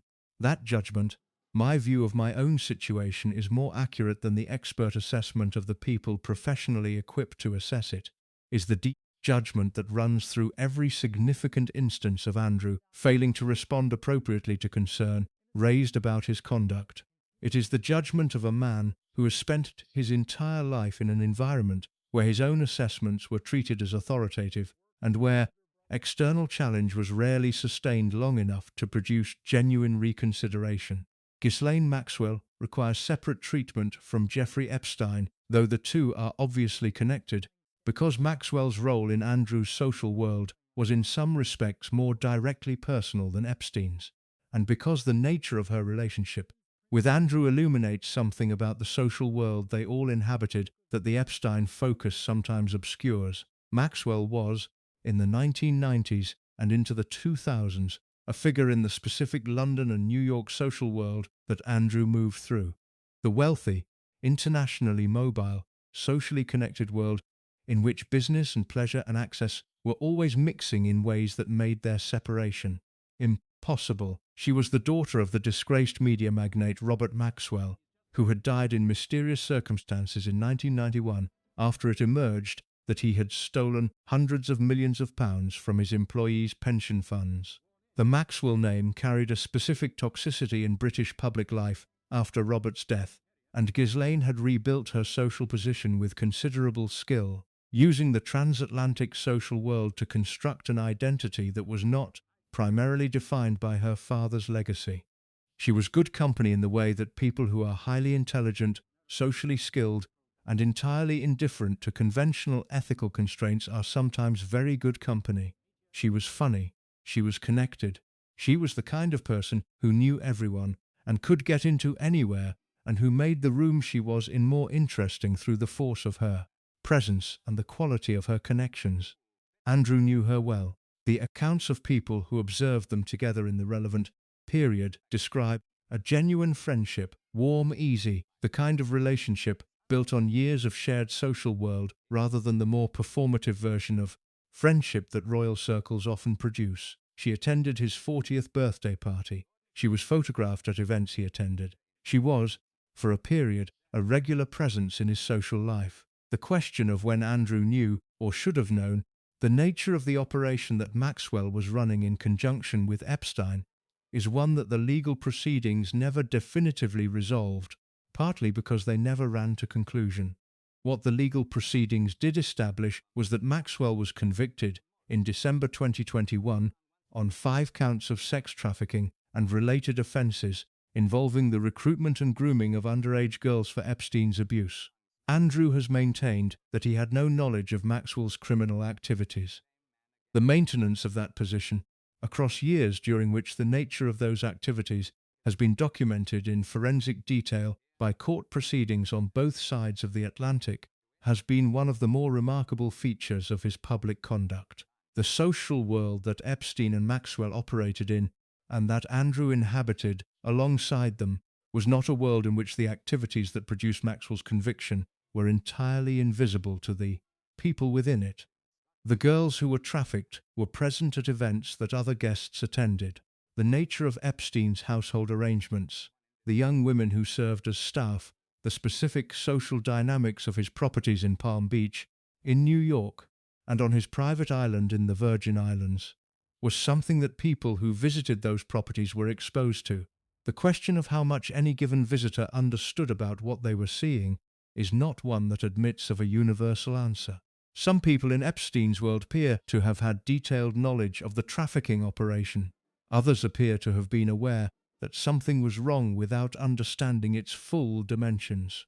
Others may genuinely have processed what they saw within a framework that did not identify it as criminal because the framework they were applying was one in which very young women being available in wealthy men's social environments was normalized rather than recognized as the abuse it was.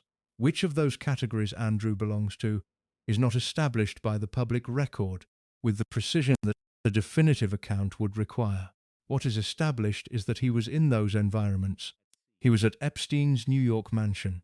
He was at events that included the young women whose presence was the visible surface of the trafficking operation.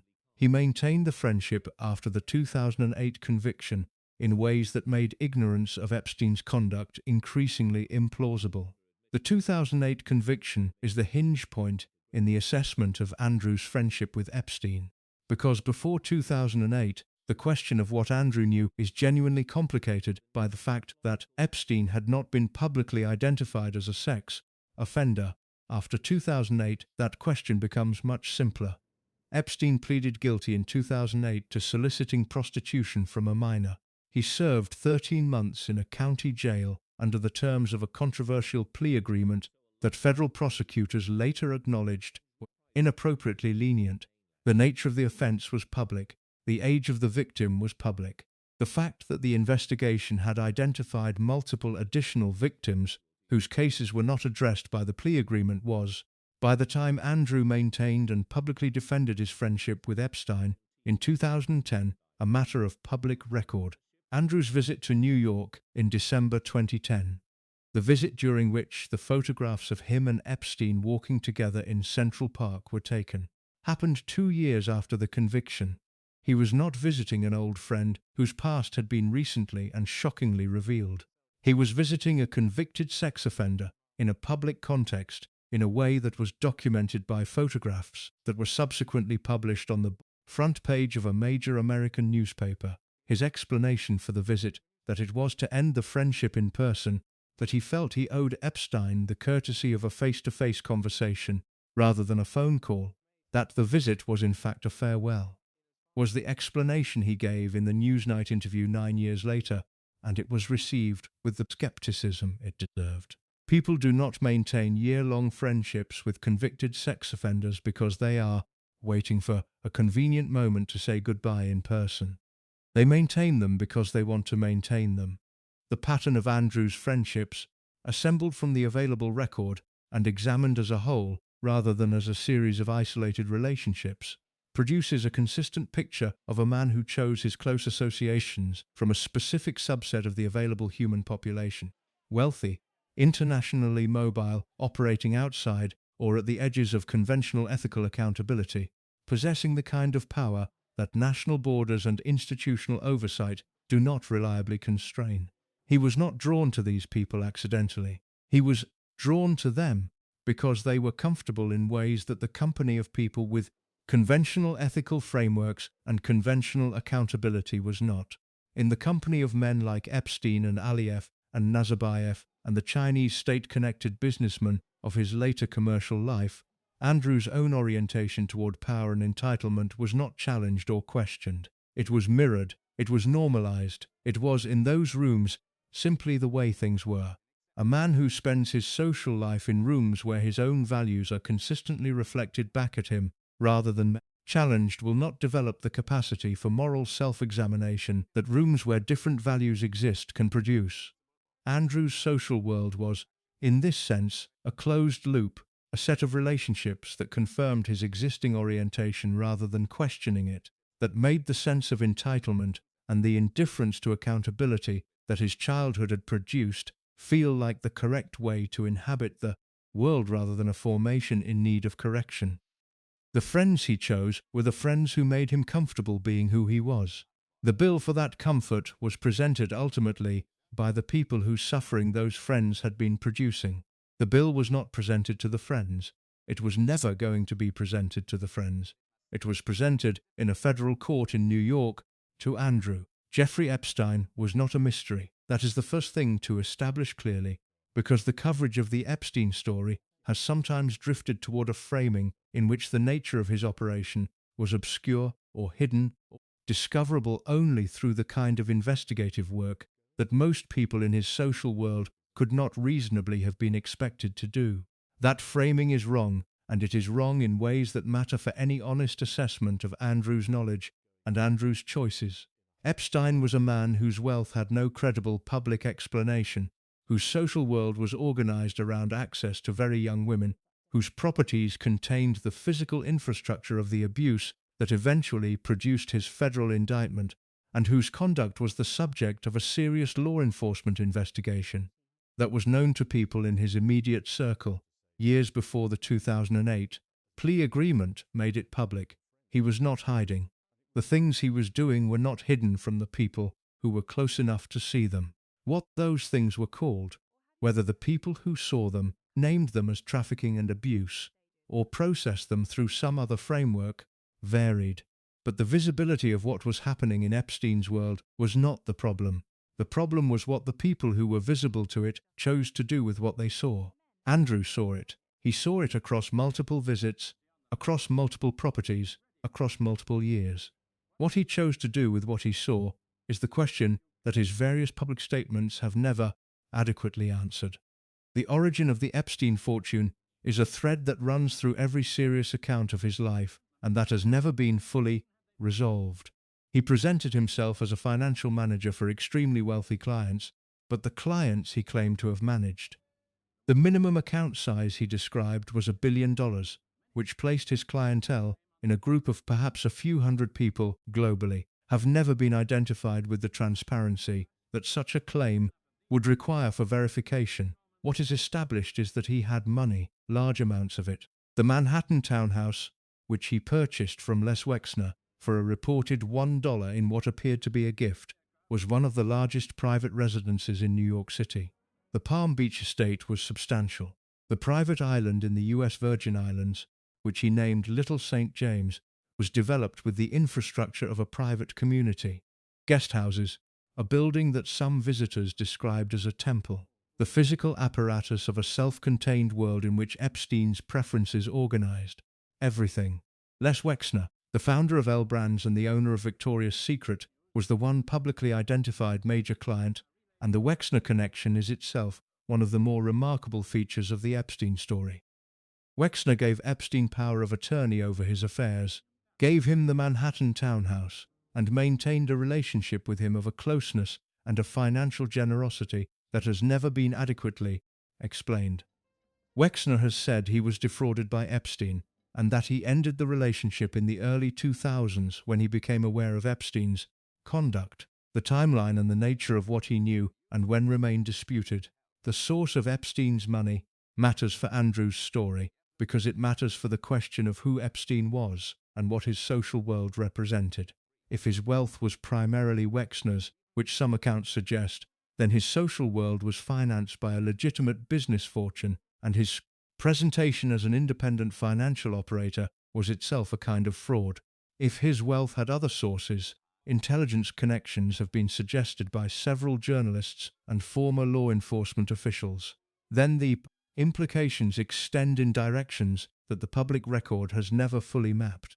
What is clear is that the money was real, the properties were real, the social world was real, and the young women were real. The trafficking operation that Epstein and Maxwell ran has been documented in enough detail by court proceedings, investigative journalism, and the accounts of survivors that its general structure is not in serious dispute. Young women, many of them from disadvantaged backgrounds and in circumstances that made them vulnerable to manipulation, were recruited by Maxwell and other women who worked for Epstein. The recruitment was accomplished through the promise of modeling opportunities, educational support, financial assistance, the specific inducements that people in financially precarious situations find difficult to refuse. The recruited women were then placed in circumstances in which they were expected to provide sexual services to Epstein and to men to whom Epstein introduced them. The operation was organized with a degree of sophistication that reflects the scale at which it was run and the length of time it ran without serious legal consequence. It had a recruitment infrastructure, it had a management structure, it had properties specifically designed and equipped for the activities that took place in them. It had a social world built around it that provided both the clients and the cover. The social world is the key element for understanding Andrew's position. Epstein did not conduct his abuse in isolation. He conducted it in a social context, in properties that prominent and powerful men visited for social and commercial purposes, in a circuit of events and gatherings that gave his operation the appearance of normality that kept it running. The men who visited Epstein's properties were not all participants in the abuse. Many of them were there for the social access, the commercial connections, the specific glamour of being in a room with other wealthy and powerful people that Epstein was expert at providing. But the young women were also in those properties. They were visible. They were present at meals and at social gatherings and in circumstances that the visitors encountered directly. Andrew visited the Palm Beach estate. He visited the Manhattan townhouse. He visited Little St. James. The visits are documented through flight records, through the accounts of people who were present, and through Andrew's own admissions in the Newsnight interview, where he did not deny the visits but sought to contextualize them in ways that were not persuasive. The Palm Beach estate was the primary location of the abuse that produced Epstein's 2008 conviction. The specific victims whose experiences formed the basis of the Florida investigation were recruited in Palm Beach, abused at the Palm Beach estate, and in some cases introduced to other men at that property. Andrew has confirmed he visited the Palm Beach estate on at least one occasion. The Manhattan townhouse on East 71st Street was the property described by multiple witnesses in multiple legal proceedings as one of the primary locations at which Epstein's abuse of young women occurred, including abuse of young women who were brought to the property for the specific purpose of providing sexual services to Epstein and to his guests. Andrew has confirmed he stayed at the Manhattan townhouse. Little St. James, the private island in the U.S. Virgin Islands, was the property that has generated the most detailed and the most disturbing testimony from survivors, describing a physical environment specifically designed around the activities that took place there. Andrew has confirmed he visited the island. He was in all three places. He has confirmed being in all three places. The confirmed presence does not establish that he participated in the abuse. No court has made that finding because no court reached the point of making findings of fact before the settlement ended the proceedings. But the confirmed presence, across multiple visits, across multiple properties, across multiple years, in the specific environments where the abuse was occurring, is the foundation on which the question of his knowledge has to be assessed. Virginia Giuffre's account places Andrew at the Manhattan townhouse, at the Palm Beach estate, and at Maxwell's property in London on occasions when she was directed by Maxwell and Epstein to provide sexual services to him. She was 17 at the time of the alleged London encounter, and 18 during the alleged Florida one, ages that she has been consistent about and that Andrew has been unable to directly refute with evidence. Andrew's defense in the Newsnight interview rested on several specific claims. He had an alibi for the night of the alleged London encounter. He had been at a Pizza Express in Woking with his daughter Beatrice. He had a medical condition that prevented him from sweating, which he offered as evidence and against Giuffre's description of his sweat. During the alleged encounter at the Tramp nightclub, he said he had no recollection of meeting Giuffre. The alibi, the medical claim, and the absence of recollection will be examined in detail in the Newsnight section of this account. Here, in the context of what Epstein was and what Andrew knew, the more significant question is not whether the specific incidents Giuffre describes occurred exactly as she describes them, but whether Andrew's general conduct in Epstein's world is consistent with the conduct of a man who was genuinely unaware of what that world was. The answer requires examining the timeline of the friendship in some detail. Andrew and Epstein met in the early 1990s through Ghislaine Maxwell, who was part of the same London social world that both men inhabited. The introduction was socially natural. Maxwell knew Andrew, Maxwell knew Epstein. The introduction of one to the other was the kind of social brokering that Maxwell did as a matter of routine. The friendship developed.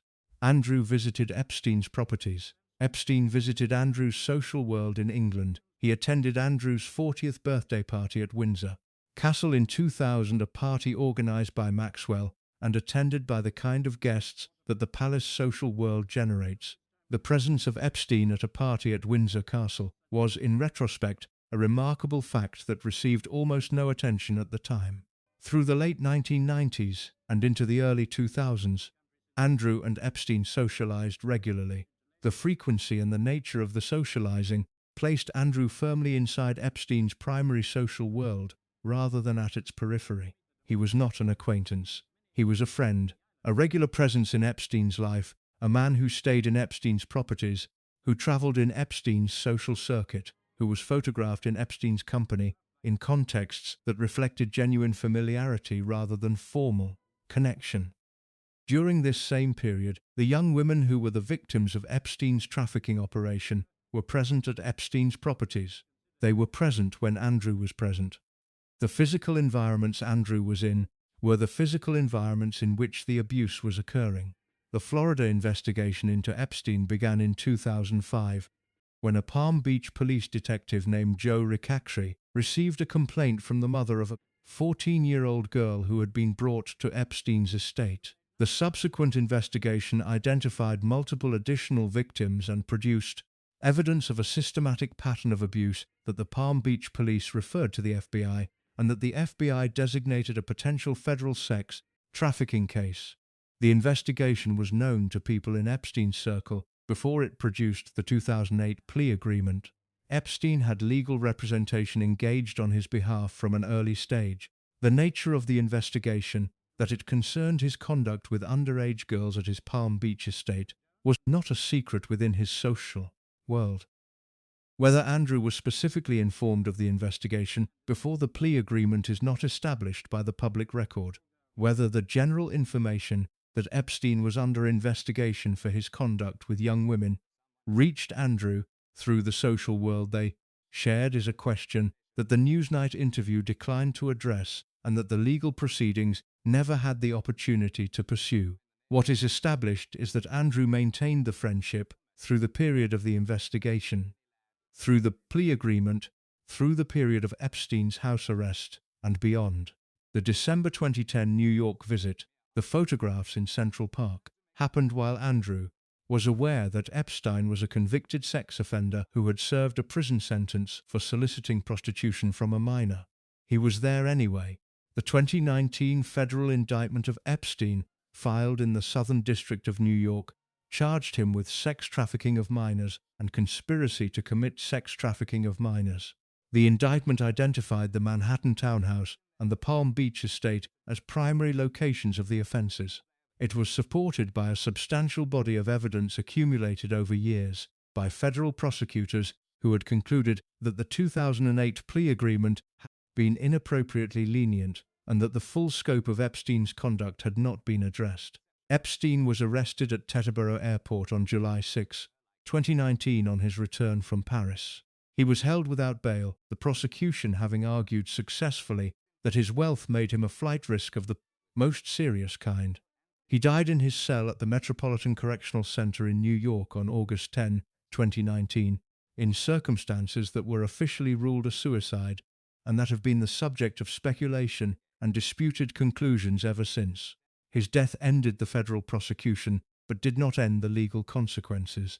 The civil lawsuits filed by survivors continued. The Virginia Giuffre lawsuit against Andrew was filed in August 2021 in the Southern District of New York, asserting that Andrew had sexually abused her when she was a minor. The question of what Andrew actually knew about Epstein's activities, assessed against the full body of available evidence, resolves into a conclusion that is less dramatic than either his defenders or his most severe critics have tended to argue. He almost certainly did not have detailed knowledge of the full scope of the trafficking operation. The specific mechanics of the recruitment network, the full number of victims, the systematic nature of the abuse across multiple properties and multiple years. That level of knowledge was possessed by Epstein, by Maxwell, by the core participants in the operation, and by the law enforcement officials who eventually documented it. What Andrew almost certainly did have was sufficient exposure to the general nature of Epstein's world to understand that the young women present in it were not simply social companions of equal standing to the other guests. He was in those properties. He saw what was there to be seen. The specific interpretation he applied to what he saw, whether he named it as trafficking and abuse or processed it through some other framework, is something that only he can know with certainty. What he did with that knowledge, or that exposure, or whatever he is willing to call it, was to continue the friendship, to return to the properties, to bring Maxwell into his own social world, to maintain the relationship through a criminal conviction that should have ended it, and to visit Epstein in New York 2 years after the conviction in circumstances that made the visit publicly visible. He did those things because the social and commercial world Epstein offered was something he valued more, in the relevant moment of choosing, than the ethical requirements that the knowledge he possessed should have activated. That is the conclusion that the evidence supports.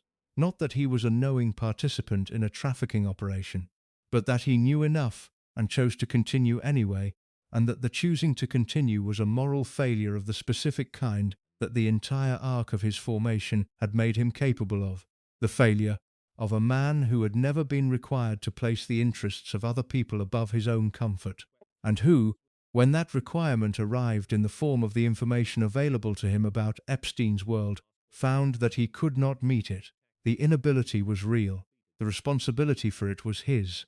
The decision to give the interview was made by Andrew. That fact needs to be stated plainly at the outset, because the subsequent coverage of the BBC Newsnight interview of November 16, 2019 generated a substantial secondary literature about who advised what and who failed whom, and whose judgment was responsible for producing one of the most catastrophic hours of television a senior public figure has voluntarily submitted to in the modern media era. The advisors who counselled against it have been identified. The palace officials who expressed reservations have been documented. The professional communications advisors who reportedly declined to be involved in preparing Andrew for the interview have been noted. None of that secondary literature changes the primary fact. Andrew decided to do the interview.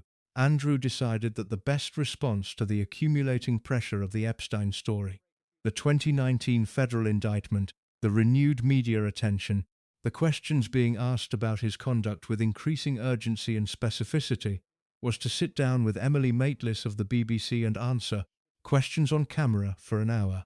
He decided this because he believed he could handle it.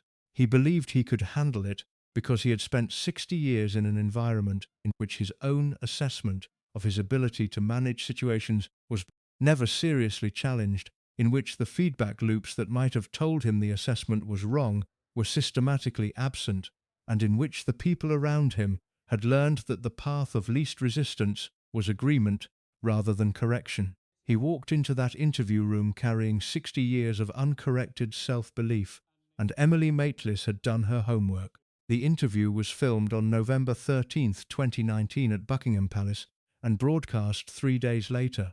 The setting was a formal room in the palace, which was Andrew's choice, and which reflected his instinct to conduct the interview on his own ground, in his own environment, surrounded by the visual signals of his royal status. The setting was supposed to project authority and legitimacy.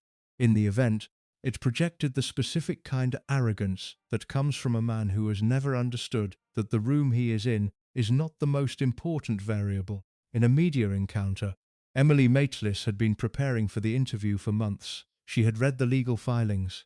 She had spoken to people with knowledge of the relevant events. She had prepared a set of questions that were specific, documented, and resistant to the kind of general deflection that public figures in crisis interviews often deploy to avoid engaging with the substance of what is being asked. Andrew had prepared in a different way. He had prepared the way a man prepares when he believes the primary challenge is presentation, rather than substance. when he believes the problem is not what he did, but how it has been described, and that a sufficiently authoritative, sufficiently composed, sufficiently dignified performance will resolve the discrepancy between his version and everyone else's. He was wrong about what the challenge was. He was therefore wrong about how to prepare for it. The wrongness was comprehensive, and it expressed itself in the first minutes of the interview, and did not improve over the subsequent 55.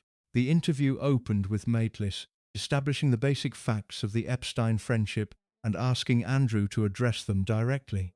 His initial response set the tone for everything that followed. It was defensive in the specific way that people are defensive when they are protecting a position they know is weak, which involves a combination of excessive detail about peripheral matters and studied vagueness about the central ones.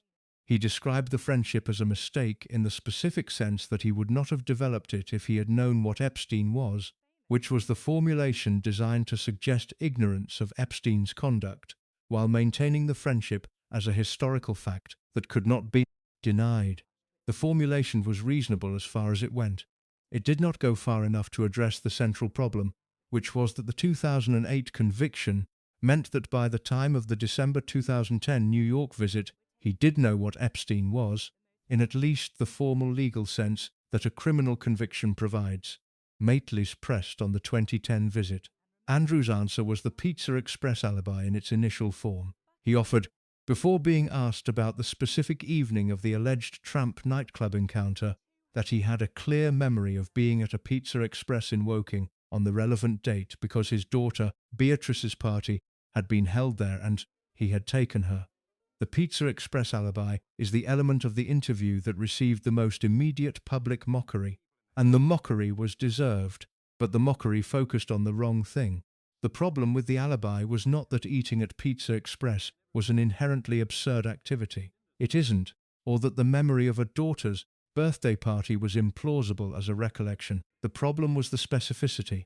The alibi was too specific. It was the specificity of a prepared answer, of a memory that had been selected and polished because it was being used to address a specific allegation, rather than the natural vagueness of a genuine recollection of an ordinary day 2 decades earlier.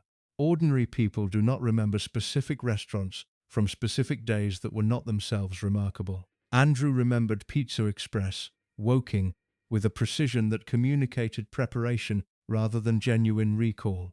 And preparation for that specific question meant awareness of the specific allegation the question was based on, which meant the alibi was not an innocent recollection, but a defensive construction, and it looked like one. The sweating claim came in the context of Maitlis asking Andrew about Virginia Giuffre's description of dancing with him at Tramp nightclub, during which she said he had been sweating profusely. Andrew's response was to say that he had a medical condition, a result, he said, of an adrenaline overdose he had suffered during the Falklands War. That meant he did not sweat in the normal way. During a specific period, he said, he had been unable to sweat at all. The claim produced immediate skepticism from medical professionals, who noted that the described condition was not consistent with known medical literature in the way Andrew had described it, and that photographs of Andrew from the relevant period showed him visibly perspiring in circumstances that were inconsistent with the claimed inability to sweat. But the medical specifics, again, are not the most important element. The most important element is what the claim revealed about Andrew's approach to the interview and his understanding of his own situation. He had come to the interview with prepared defenses for specific elements of Giuffre's account. The Pizza Express alibi was a prepared defense for the question of where he was on a specific evening. The sweating claim was a prepared defense for a specific physical detail in Giuffre's description. The preparation of those specific defenses meant he had read Giuffre's account carefully enough to identify the details he needed to counter, and had then constructed counter-narratives for those details, rather than addressing the broader question of what his relationship to Epstein's world had been. This is the approach of a man who believes the problem is the specific accusations rather than the underlying conduct. It is the approach of someone who thinks that if he can defeat the specific claims, this restaurant on this night, this physical detail in this description, the broader question will dissolve. It is not the approach of someone who is engaged honestly with the question of what he was doing in Epstein's world and why. The most revealing exchange of the interview was not the Pizza Express answer or the sweating claim. It was the exchange about regret. Maitlis asked Andrew whether he regretted the friendship with Epstein. His answer was that he did not. He offered instead a qualified statement about the reputational damage the friendship had caused and the problem of being associated with someone of Epstein's convictions, but he resisted the direct expression of regret for the friendship itself, with a persistence that communicated something. He did not regret the friendship because he did not believe the friendship was something to regret. He believed the friendship was a legitimate social relationship that had been made problematic by what Epstein subsequently turned out to be, and his understanding of his own responsibility in that sequence was that he bore none, because the information about Epstein's conduct had not been available to him when the friendship was formed. The specific timeline problem that the 2010 visit happened after the 2008 conviction, which meant the information was very much available, was something Maitlis pushed on, and that Andrew managed by deploying his answer about going to New York to end the friendship in person, which he had decided he owed Epstein as a matter of personal courtesy. The personal courtesy answer was the answer that produced the most significant public reaction after the interview broadcast, not because the courtesy argument was obviously impossible, but because it communicated, in a single response, the complete inversion of priorities that defined Andrew's relationship to the Epstein situation. He was concerned, in that formulation, with what he owed Epstein. The question of what the victims of Epstein's conduct might deserve from a man in Andrew's position, acknowledgement, sympathy, any expression of recognition that their suffering mattered, was entirely absent from the response. Maitlis asked specifically about Giuffre and the impact of the experience she described on her life. Andrew said he had no recollection of meeting her. When Maitlis noted that a photograph existed of the two of them together, with Maxwell standing behind them, Andrew questioned the authenticity of the photograph in terms that were insufficiently specific to be credible as a genuine dispute of the evidence. He questioned the photograph's authenticity not because he had specific evidence that it was inauthentic, but because it was damaging, and questioning it was the available response. The distinction between those two things, having evidence against something and simply not wanting it to be true, was a distinction his interview performance could not maintain. The car and kitchen response is a moment that has been somewhat less covered than the Pizza Express and sweating elements, but that is, on examination, the most telling passage of the entire interview. Maitlis asked Andrew how he felt about the fact that Epstein, a convicted sex offender, had used his social connections and his proximity to power and wealth to facilitate the abuse of young women. She was asking, in other words, whether Andrew experienced any moral response to the knowledge that the friendship he had maintained had been part of the social architecture that made Epstein's operation possible. Andrew's response was to describe a specific characteristic he had observed in Epstein's conduct, that Epstein had a habit of always knowing the right place to be, of being socially well positioned in a consistent way that Andrew had found interesting. The response was offered as a kind of character observation, an insight into Epstein as a social operator, and it communicated, in the space of a few sentences, that Andrew's framework for understanding Epstein's significance was entirely social and causal, rather than moral. He was describing the man's social skills. He was being asked about the man's victims. The gap between the question and the answer was not evasion in the deliberate sense.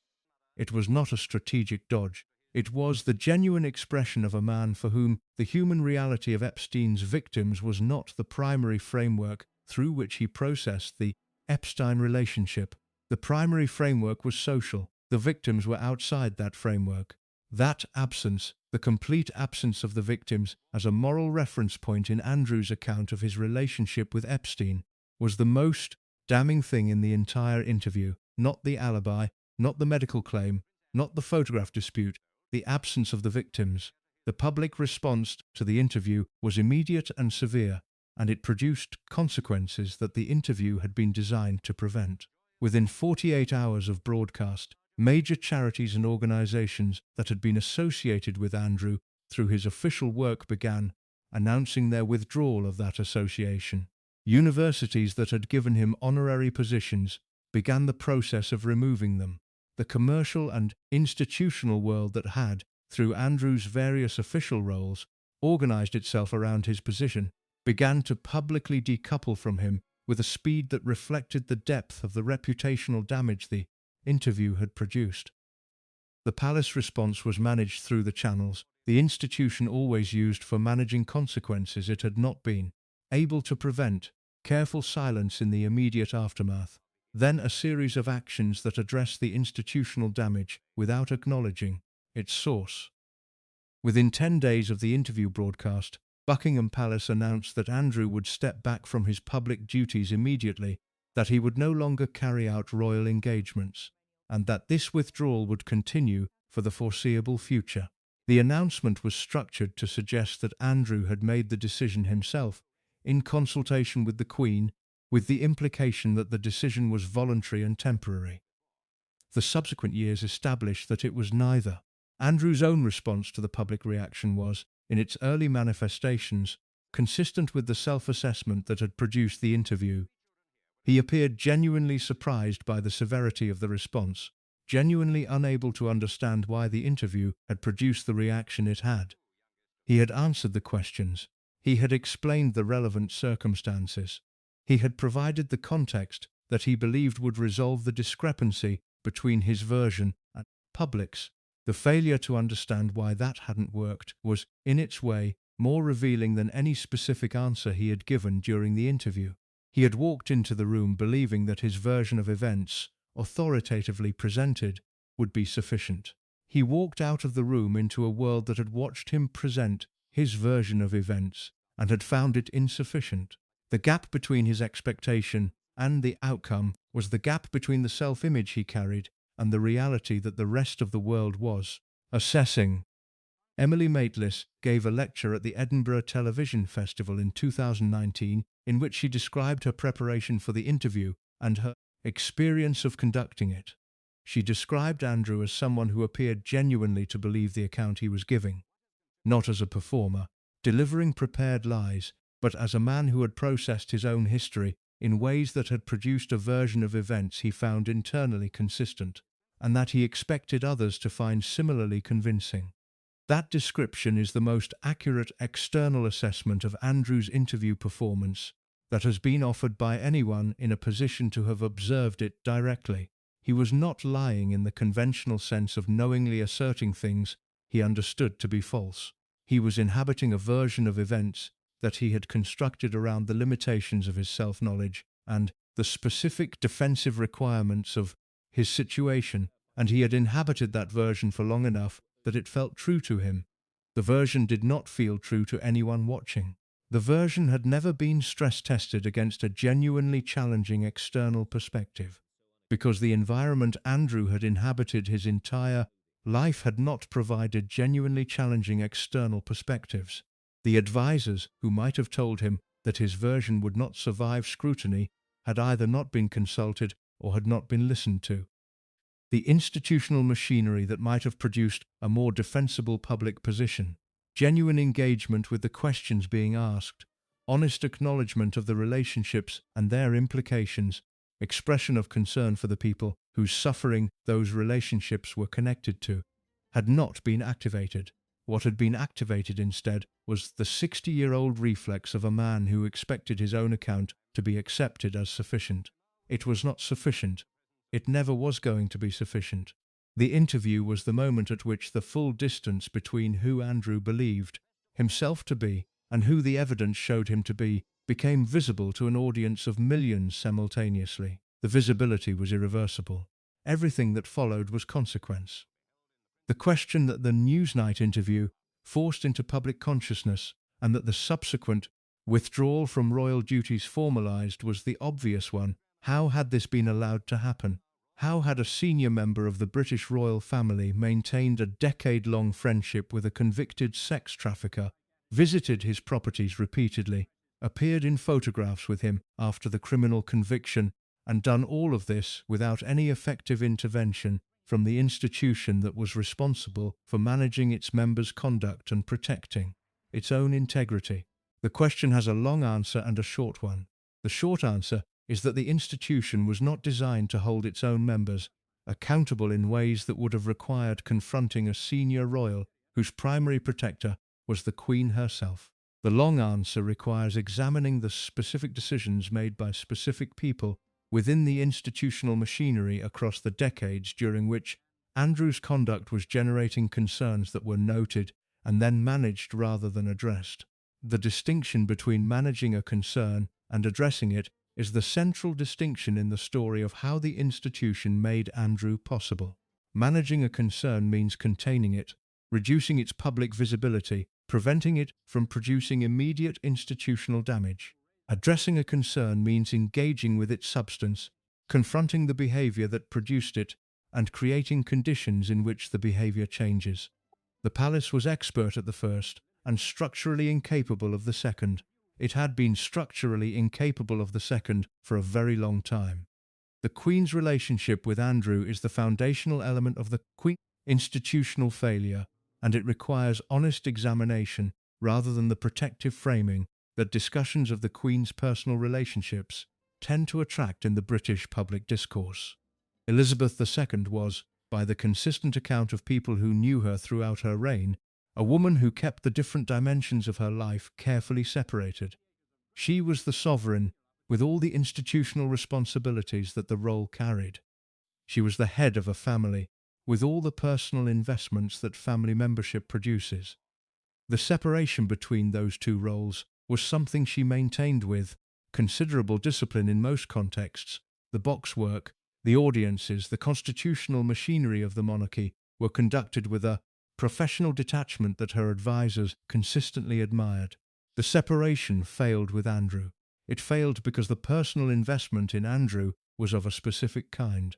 The favourite child, the one she had been most present with, the one who in some way represented her best attempt to be the mother that the monarchy had prevented her from being with her older children. That, the professional discipline could not override. When Andrew's conduct generated concerns that should have produced institutional intervention, the intervention that might have come from the sovereign was blocked by the mother. Not deliberately, not as a calculated choice to protect him at the institution's expense, but as the automatic response of a woman whose love for this specific child was deep enough to prevent her from processing information about him in the way she processed information about other institutional problems. The advisers who were closest to the Queen during the relevant decades have not spoken publicly about the specific discussions they had with her about Andrew. The institutional culture of the palace ensures that those discussions will not be documented in accessible form for many years. What is available is the pattern of outcomes, the consistent record of concerns raised and not acted upon, of warnings given and not heeded, of situations that other institutions would have addressed, producing in the royal household a response of management rather than correction. That pattern is consistent enough across enough specific cases to support the conclusion that the Queen's protective instinct toward Andrew was the primary variable in the institutional failure to address his conduct. The household officials, the private secretaries, the comptrollers, the various advisers and courtiers whose professional function was to manage the royal family's conduct and protect the institution's integrity, operated within a constraint that fundamentally limited their effectiveness in Andrew's case. Their authority derived from proximity to the sovereign. Their influence depended on the sovereign's willingness to act on their assessments. In cases where the sovereign's personal investment in the subject of their assessment was strong enough to override the professional judgment were offering, their influence was close to zero. This was not a condition unique to Andrew's case. It was a structural feature of the palace's governance model that had produced problems in other contexts as well. The institution's management of Diana's difficulties in the 1980s reflected the same structural limitation. Advisors who understood the severity of the situation and whose professional recommendations were overridden by the institutional preference for management over address. In Andrew's case, the household officials had documented concerns about his commercial activities from relatively early in his trade representative role. The concerns were about the specific relationships he was developing with international businessmen whose backgrounds and interests created conflict of interest questions that the palace's advisory machinery was equipped to identify. Advisors raised these concerns. The concerns were noted. The conduct continued. The specific mechanism by which concerns were noted and then not acted upon varied by case, but the general pattern was consistent. Andrew was informed of the concern. Andrew provided his assessment of why the concern was misplaced, and the assessment, offered by a senior royal who was also the Queen's favourite son, was given a weight that it would not have been given had it come from anyone operating within normal accountability structures. He could, in other words, essentially veto the concerns raised about him by asserting their incorrectness. The institutional machinery had no mechanism for sustaining the concern in the face of that assertion, because the mechanism that would have sustained it, the sovereign's willingness to override Andrew's self-assessment, was precisely the mechanism that the Queen's personal investment in him had disabled. The palace's communications and press management function is another element of the institutional machinery that contributed to Andrew's ability to operate without effective accountability for decades. The communications operation exists primarily to protect the institution's public image. Its tools are the management of access, who gets information when they get it, in what form, and the management of response, how the institution reacts to coverage it doesn't want, how it shapes the narrative when it cannot prevent damaging information from emerging. These tools were applied to Andrew's commercial conduct and social relationships throughout the trade representative years and beyond. When a specific story about a specific relationship threatened to produce coverage that would raise serious questions, the communications operations response was to manage the story, to provide context that reduced its apparent severity, to identify journalists and outlets that would cover it sympathetically, to generate counter-narratives that displaced the damaging one. The management was sometimes effective in the short term. It was never effective in addressing the underlying reality that the stories were attempting to document. The relationships Andrew maintained were the relationships he maintained. The management of coverage about them did not change the relationships or their implications. What it did was delay the accumulation of public understanding to the point where the accumulation became unavoidable. The Epstein story is the clearest example of this dynamic. The connection between Andrew and Epstein was first publicly documented in a significant way in 2010 when the Central Park photographs ran in the New York Post. The palace's response was to manage the story, to confirm the minimum necessary about the relationship, to provide the explanation about ending the friendship in person, to treat it as a closed matter rather than an open question. The management kept the story from becoming the central Andrew narrative for 9 years. During those 9 years, Andrew continued to operate with the public profile and the institutional support that his royal status provided. The story was present in the background but not in the foreground. The management had worked in the narrow sense of keeping the foreground clear.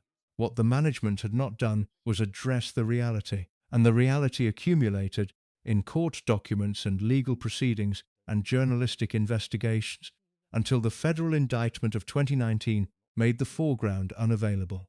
The specific decision to allow Andrew to give the Newsnight interview is one of the institutional failure points that has received the most attention in subsequent analysis, and it deserves examination because it illustrates the governance failure at its most acute.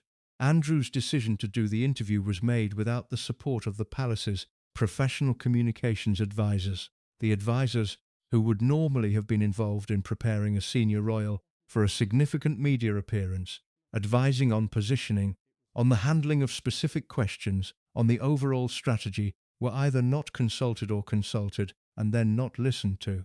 The interview was organized through Andrew's own team rather than through the institutional machinery that existed to manage exactly this kind of situation. This was possible because Andrew's office operated with a degree of independence from the central palace communications function that reflected his personal preference for autonomy, and that had been accommodated over the years in the way that the preferences of senior royals tended to be accommodated. He had a private secretary, he had advisors, but the oversight relationship between his office and the central institution was not tight enough to prevent him from making a decision of this magnitude without effective institutional challenge. The decision went ahead. The interview happened. The disaster followed. In the aftermath, the institutional response followed the established pattern. The damage was acknowledged in the minimum necessary terms. The formal withdrawal from duties was announced, and the structural questions about how the situation had been allowed to develop were not addressed. The structural questions are the ones that matter. How had Andrew been allowed to maintain the Epstein friendship through years of institutional awareness of its problems? How had the commercial conduct questions accumulated without producing effective correction? How had the governance model of the palace failed to produce the intervention that might have prevented the situation from reaching the point that it reached? Those questions were not asked publicly by the institution. They were not asked internally in any form that produced public accountability. The institutional response to the Newsnight disaster was to manage the consequences rather than examine the causes. Prince Charles's role in the institutional management of Andrew's situation is one that the coverage has largely avoided examining, partly out of the understandable reluctance to create additional family conflict narratives, and partly because the information about Charles's specific interventions is less publicly documented than the information about the Queen's responses. What is established is that Charles, as the heir apparent and subsequently as the sovereign, had both the interest and the authority to address the institutional dimensions of Andrew's conduct in ways that the Queen had been unable to.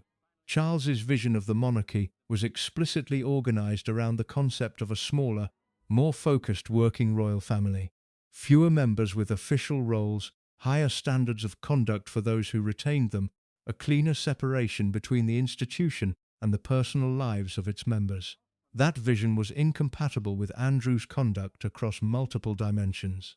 The commercial activities, the social relationships, the attitude toward institutional responsibility, the specific Epstein situation, all of them were antithetical to the kind of monarchy Charles was trying to build.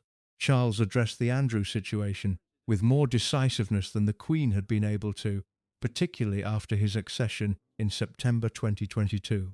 The confirmation that Andrew's withdrawal from royal duties was permanent, the removal of his military titles and royal patronages, the signals about Royal Lodge, these were the institutional responses of a sovereign who was not blocked by the personal investment that had prevented effective action during the previous reign.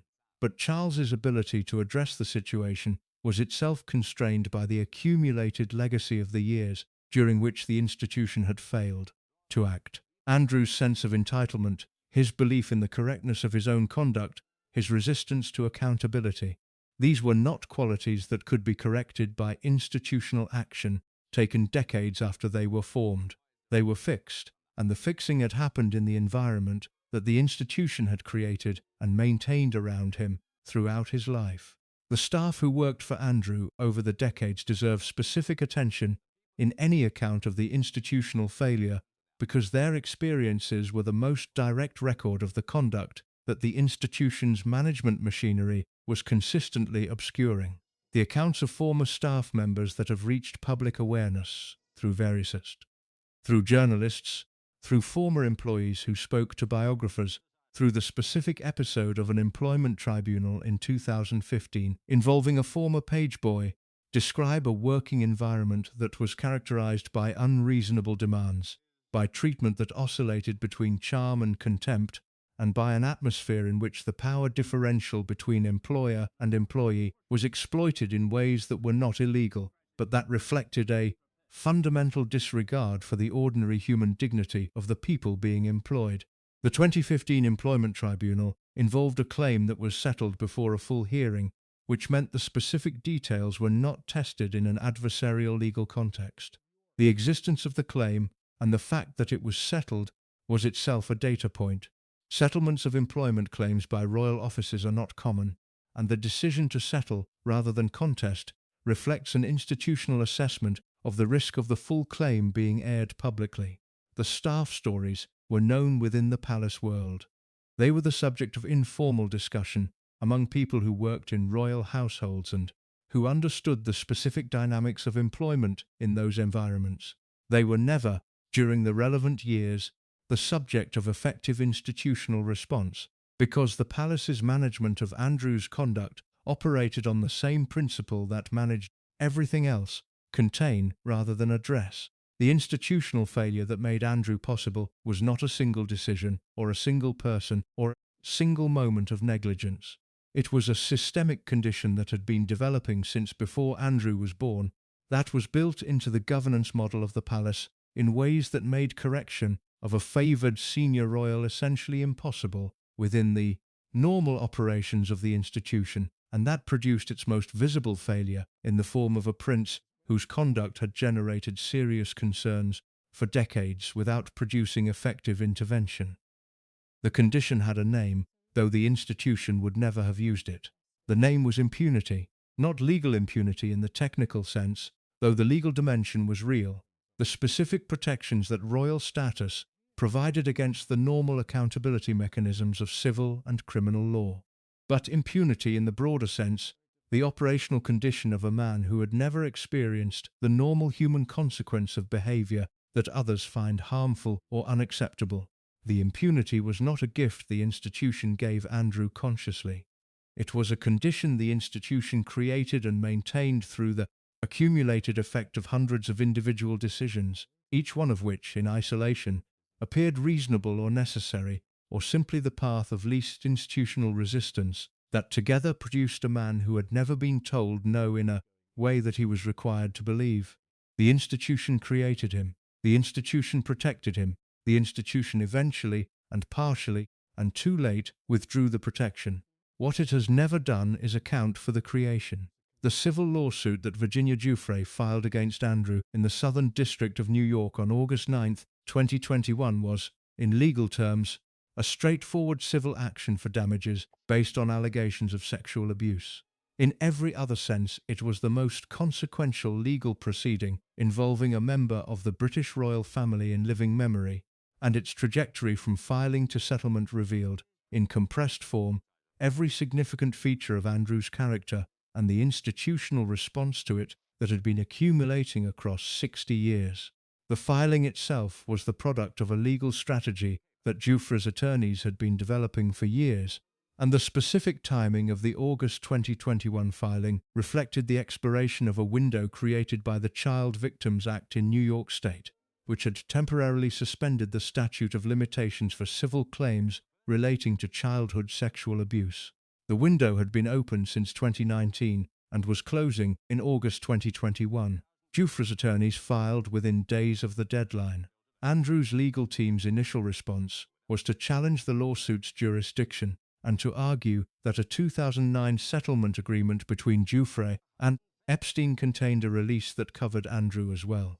The release argument was the more substantive legal challenge. If the 2009 settlement had released Epstein and his associates from future claims, and if Andrew could be considered an associate within the meaning of that release, then Giuffre's claim against him would be barred regardless of its merits. The release argument was rejected by Judge Lewis Kaplan in January 2022 in a ruling that cleared the way for the case to proceed to discovery. The rejection was significant, not only for the immediate legal consequence, but for what it said about the strength of Andrew's legal position. His best available procedural defense had failed. The case was going to proceed toward a trial that would involve documentary evidence, depositions, and the kind of factual examination that Andrew had spent the previous 2 years insisting was unnecessary because he had done nothing wrong. The period between the filing of the lawsuit in August 2021 and the settlement in February 2022 was 6 months, during which the institutional and personal dimensions of Andrew's situation were in constant and visible tension, and the management of that tension revealed the specific dynamics of power and protection that had always defined his relationship to the institution. The palace's public position throughout this period was one of studied distance. Andrew was no longer a working royal. His public duties had been suspended since November 2019. The formal institutional connection between him and the working monarchy had been reduced to its minimum operable form, he was still a prince, he was still the Queen's son, but he was not performing royal functions, and the institution was not endorsing his conduct or his legal strategy. The studied distance was an institutional performance rather than a practical reality. Andrew remained at Royal Lodge, within the physical and social world of the royal family. He remained in regular contact with the Queen. The financial support that sustained his lifestyle, the maintenance of Royal Lodge, the staff, the infrastructure of his daily life, continued to flow through channels that were connected to the royal household's financial architecture rather than to any independent source of Andrew's own. The distance was visible. The connection was real. The combination was the institutional version of the arrangement that Sarah Ferguson had maintained for years. Formal separation coexisting with practical proximity, and it served the same function, allowing the institution to publicly disassociate from problematic conduct while privately maintaining the relationship that made disassociation incomplete. The military titles and royal patronages that Andrew held at the time of his withdrawal from duties in November 2019 were not immediately removed. He retained them through 2020 and 2021, during the period when the civil lawsuit was proceeding, in a state of suspension rather than removal that reflected the institutional reluctance to take a step that would be permanent and publicly visible. The retention of the titles during this period was one of the elements of Andrew's situation that his critics found most difficult to accept, because the titles, including his appointment as Colonel of the Grenadier Guards and various other military ceremonial roles, represented the specific connection between Andrew and the British military that the Falklands narrative had established as the foundation of his public identity. Removing them was not simply an administrative act. It was a statement about who Andrew was and what he had done, and the institution was not ready to make that statement as long as any alternative was available. The alternative dissolved in January 2022 when Judge Kaplan rejected the release argument. With the case proceeding toward discovery, the prospect of military figures and royal patronage organizations remaining publicly connected to a man who was about to be deposed in a sex trafficking civil lawsuit became untenable in ways that the previous 18 months of managed ambiguity had not been. Buckingham Palace announced on January 13, 2022, that Andrew's military roles and royal patronages were being returned to the Queen, that he would no longer use the style of His Royal Highness in any official capacity, and that he would defend the lawsuit as a private citizen rather than as a member of the royal family. The announcement was framed carefully. The titles were being returned to the Queen rather than stripped from Andrew, a distinction that preserved the appearance of a voluntary act rather than a forced removal. The unchecked qualification, that he would no longer use the style in any official capacity, left open the question of whether he retained it in a personal sense, which was the kind of studied ambiguity that the palace deployed when it wanted to reduce the formal status of a member without creating the confrontation that a clean removal would produce. Andrew's response to the announcement to accept it publicly without comment, which was the only available response given the circumstances, and to continue privately to resist the implications of what it represented. The settlement was announced on February 15, 2022. The terms were not publicly disclosed in detail, but the general shape that emerged from reporting on both sides of the Atlantic indicated a payment in the region of £12 million, contributed to by Andrew and by financial support from the King, then still Prince of Wales.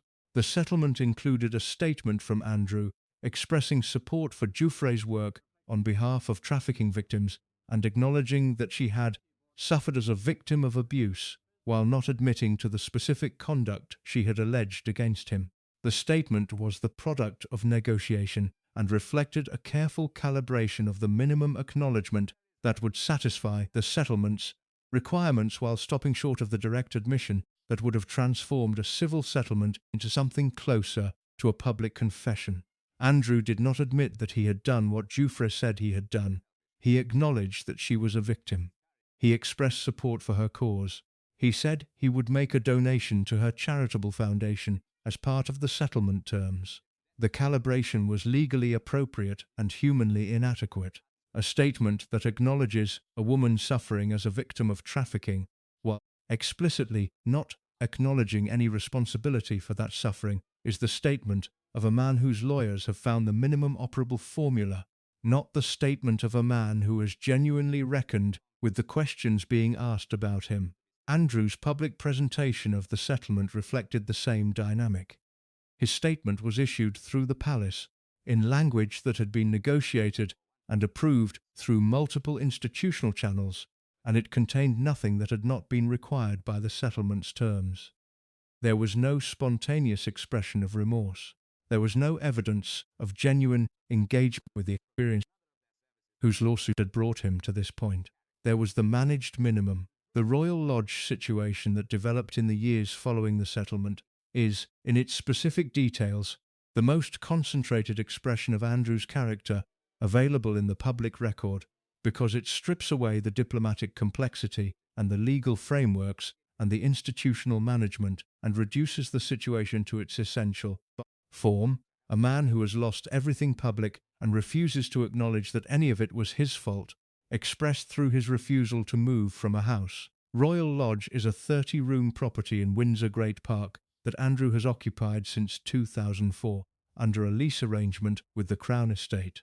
The property requires significant maintenance. Estimates of the annual cost of running the lodge at its current standard have ranged from several £100,000 to over £1 million per year. The funding of that maintenance was, for the years when Andrew was a working royal with official income, provided through the financial architecture of the royal household in ways that were not entirely transparent. Following the removal of his official status and the Epstein settlement, the funding question became acute.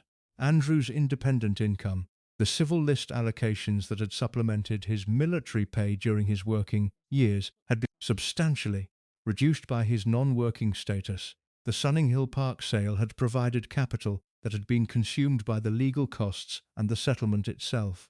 He was, by the early 2020s, financially dependent on the Crown Estate lease arrangement, continuing at terms that his reduced status made increasingly difficult to justify publicly.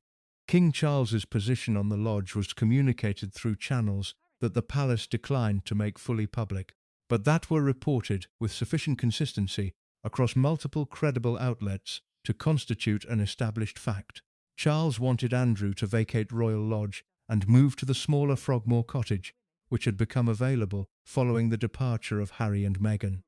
Frogmore Cottage was a more modest property whose scale was more consistent with Andrew's reduced status and whose maintenance costs were more easily justifiable given his non-working position. Andrew refused.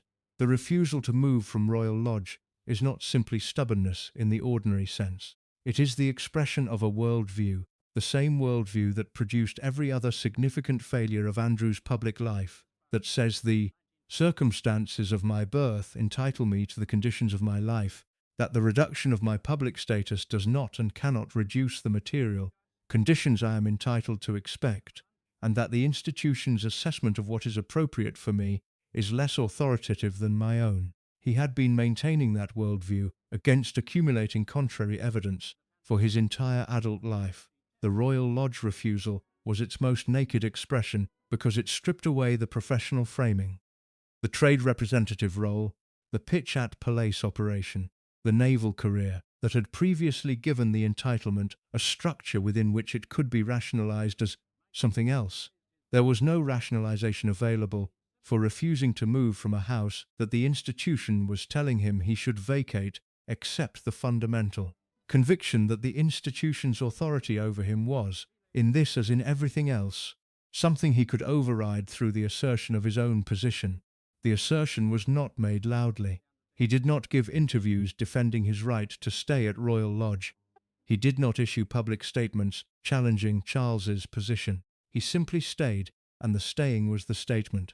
The negotiation between Andrew and the King about Royal Lodge, which continued through 2023 and into 2024 without clear resolution, was reported in terms that reflected the specific difficulty of the institutional position the King occupied in relation to his brother.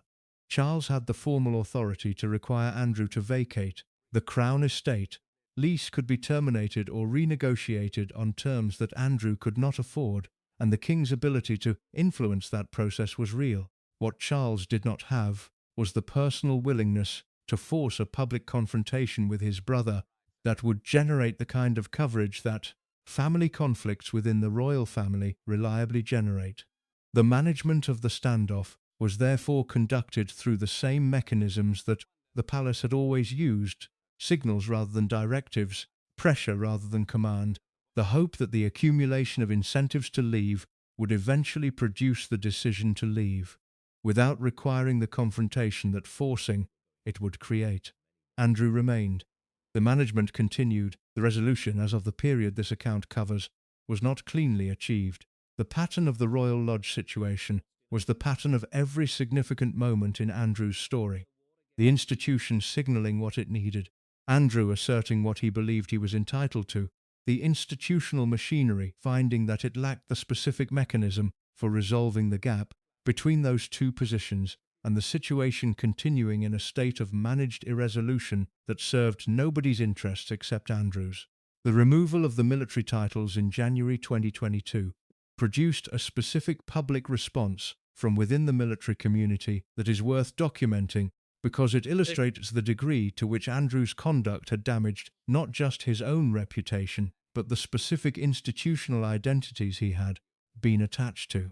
Veterans organizations and current military figures who spoke publicly in the aftermath of the title removal were notably unambiguous in their support for the decision. The regiments and organizations that had been associated with Andrew through his honorary appointments issued statements that were careful in their language but clear in their tone, that the association had become untenable, that the removal was appropriate, and that the military community's connection to the specific conduct that had produced the lawsuit was something those institutions could not sustain. The military response mattered because the Falklands identity had been the foundation of Andrew's claim to a kind of respect that transcended the specific criticisms of his conduct. The argument that his military service was a permanent credential against which criticisms of his other behavior had to be measured was an argument that had been made, explicitly or implicitly, throughout the years of accumulating criticism. The military community's clear signal that the credential did not function in that way, that genuine military service could not and should not be used as a defense against accountability for conduct of the kind alleged, was the public dismantling of the last significant pillar of the Falklands myth. The myth had held for 40 years. It did not hold through the Giuffre lawsuit. The financial settlement's terms included Andrew's public acknowledgement of Giuffre's victim status and a donation to her charitable foundation. The specific amount of the donation was not disclosed.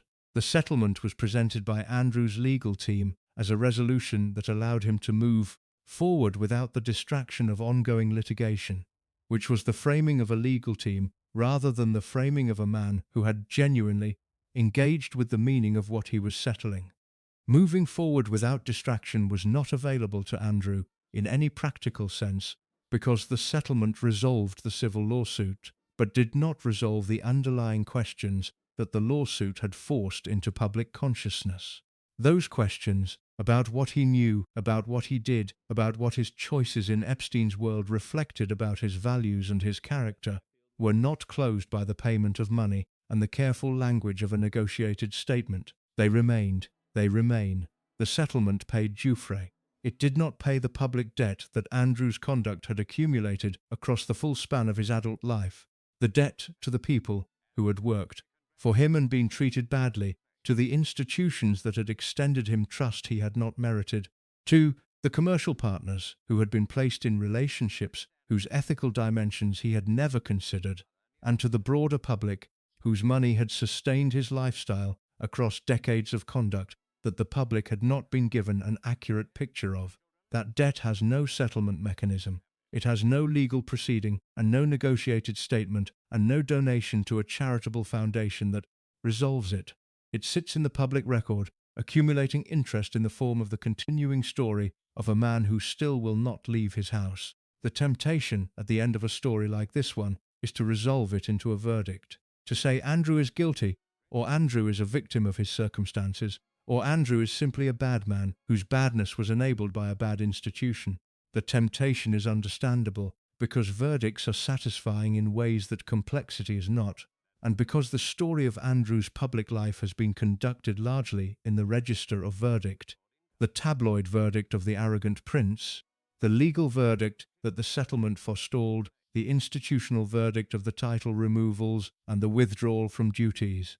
The verdict register is the wrong one for what this story actually is. What this story actually is, examined in full and with the analytical honesty that it has rarely received, is a case study in the specific damage that inherited power does when it is held without accountability across multiple generations, managed by an institution whose primary function is its own preservation, and exercised by an individual whose formation has been shaped entirely by the logic of that institution and never seriously challenged by anything outside it. Andrew is not the aberration, he is the product, and the distinction between those two things is the most important distinction available for understanding not just him, but the institution that made him, and the broader questions his story raises is about power and accountability, and the specific conditions under which people become the kind of person he became. The concept of institutional capture is useful here, though it requires careful application. Institutional capture, in its conventional usage, refers to the process by which regulatory or governmental bodies come to serve the interests of the industries or groups they are supposed to regulate, rather than the public interest they were established to protect. The mechanism is familiar. The regulated parties have concentrated interests and resources that allow them to systematically influence the institution, while the public interest is diffuse and unorganized, and therefore consistently outweighed. Applied to the monarchy, the concept works differently but produces similar results. The institution does not serve an external industry, it serves itself. The self-service is not malicious, it is structural, built into the logic of an institution whose primary survival requirement is the maintenance of its own legitimacy, and whose primary operational mode is the management of information and perception rather than the production of accountable outcomes. An institution organized primarily around its own survival will consistently prioritize survival considerations over accountability considerations when the two conflict. The management of Andrew's conduct across decades was not a series of individual moral failures by specific people who knew better and chose worse. It was the systematic operation of an institutional logic that had one overriding priority, the protection of the institution's public standing, and that consistently subordinated every other consideration to that priority. When Andrew's behavior generated concerns, the institutional response was to assess the behavior's threat to public standing rather than its intrinsic wrongness. When the threat was manageable, when the behavior could be contained before it reached the public consciousness in a damaging form, the institutional response was management. When the threat became unmanageable, when the Newsnight interview made containment impossible, the institutional response was the minimum necessary action to reduce the damage to public standing. At no point in the sequence was the primary question, what is the right thing to do about this behavior? The primary question was always, what is the minimum necessary response to protect the institution? Those are different questions with different answers, and the institution's consistent choice of the first over the second is why Andrew was able to operate as he operated for as long as he operated. The class dimension of Andrew's story is one that the British media has consistently underplayed, not because it is absent, but because the British media's relationship with class is itself shaped by class, in ways that make honest examination of the dimension uncomfortable for the people doing the examining. The Andrews conduct, the arrogance towards staff, the expectation of deference, the commercial relationships with authoritarian governments, the social world built around wealthy men who operated without accountability, the fundamental orientation toward the question of what other people are for rather than who they are, is not the idiosyncratic product of a single individual's unusual formation. It is the fully realized expression of a class logic that has been present in British public life for centuries, that produces the same fundamental orientations in people whose formation happens in the same social conditions, and that the British establishment has consistently declined to examine with the honesty that examination would require. The specific form that the class logic takes in Andrew's case is shaped by the royal context. The title, the palace, the specific institutional machinery of the monarchy. But the underlying logic is not unique to royalty. It is the logic of a class that has organized the world around its own convenience, for long enough that the organization feels like the natural order of things, that the convenience feels like entitlement, and that the people who exist within the class's social world feel like resources to be used rather than people to be considered. Andrew absorbed that logic completely because the specific conditions of his formation, the Queen's favourite, son, the palace environment, the absence of any effective challenge to the class logic from outside, gave him no alternative framework. He was not offered one. The educational institutions that might have provided one were selected specifically because they would not. The social world he inhabited was organized by the same logic he was absorbing. The institution that managed his adult life was the primary producer and protector of that logic. He became what the conditions were designed to produce. The question of whether Andrew is personally culpable for what he became is one that the analysis needs to address directly, because the structural account of how he was formed can slide into a determinism that removes individual responsibility from the picture entirely, and that removal is both intellectually dishonest and practically harmful. The structural account is accurate. The conditions of his formation were real, and their effects were real, and the institution's failure to create effective accountability was real and consequential. All of that is true. It is also true that Andrew was, throughout his adult life, an agent. He made choices. He maintained friendships he could have ended. He visited properties he could have refused to visit. He conducted himself staff in ways he could have chosen to conduct himself differently. He gave an interview that his own advisors told him not to give. He refused to move from a house that the institution was telling him to vacate. The choices were made by a man whose formation had severely limited his capacity for the kind of moral self-examination that better choices would have required. But limitation is not elimination. A man with Andrew's resources, his education, his exposure to the world, his access to advisors and professionals, and people whose entire function was to tell him things he needed to hear. Such a man is not without the capacity for better choices. He consistently failed to make them, and the failure is his, even if the conditions that made it likely were not of his making. The combination of structural determination and individual responsibility is not a comfortable place to settle, but it is the accurate one. He was shaped by conditions he did not choose, and he made choices within those conditions that he could have made differently. Both things are true. The structural account does not excuse the choices. The choices do not make the structural account irrelevant. The specific damage that Andrew's conduct has done extends beyond him and beyond the immediate victims of the specific events that produced the legal proceedings. It extends to the institution in ways that the institution is still managing and has not fully accounted for. The monarchy's legitimacy in the contemporary British context rests on a specific bargain with the public. The bargain is roughly, we provide the ceremonial function, the symbolic continuity, the soft power of royal association, the specific form of national identity that the institution makes available. In exchange, you provide the funding, the deference, the willingness to suspend the normal democratic accountability that elected officials face and extend to us the traditional deference that monarchy has always operated on. The bargain requires the institution's members to behave in ways that do not make the deference obviously unreasonable. It requires, in other words, a minimum standard of conduct that justifies the exceptional treatment the institution receives. Andrew's conduct, across the full span of his adult life, consistently failed that minimum standard. The commercial relationships, the social world, the attitude toward accountability, and the Epstein situation in its totality were all conduct that, applied to any other recipient of public funding and public deference, would have produced the termination of that funding and deference long before it reached the point it reached. The institution's management of Andrew's conduct, the decades of containing rather than addressing, of protecting rather than protecting, is the mechanism through which the bargain was violated from the institution's side.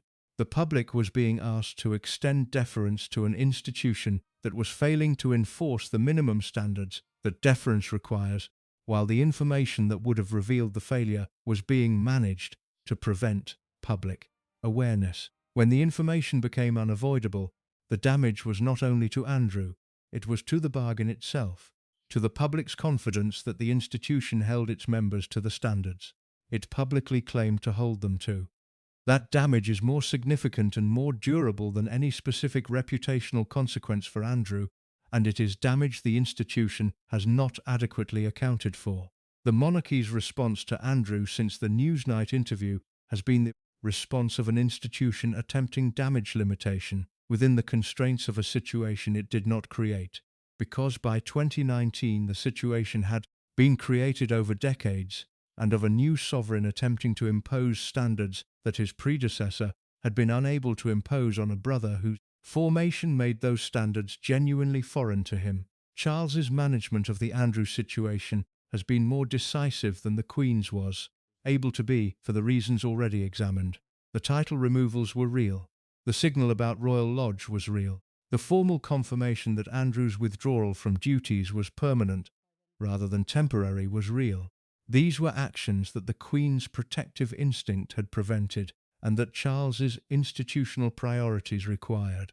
What Charles has not been able to do, and what the institution does not have a mechanism for doing, is produce in Andrew the genuine reckoning with his own conduct that would constitute an actual resolution, rather than a managed reduction, institutional association.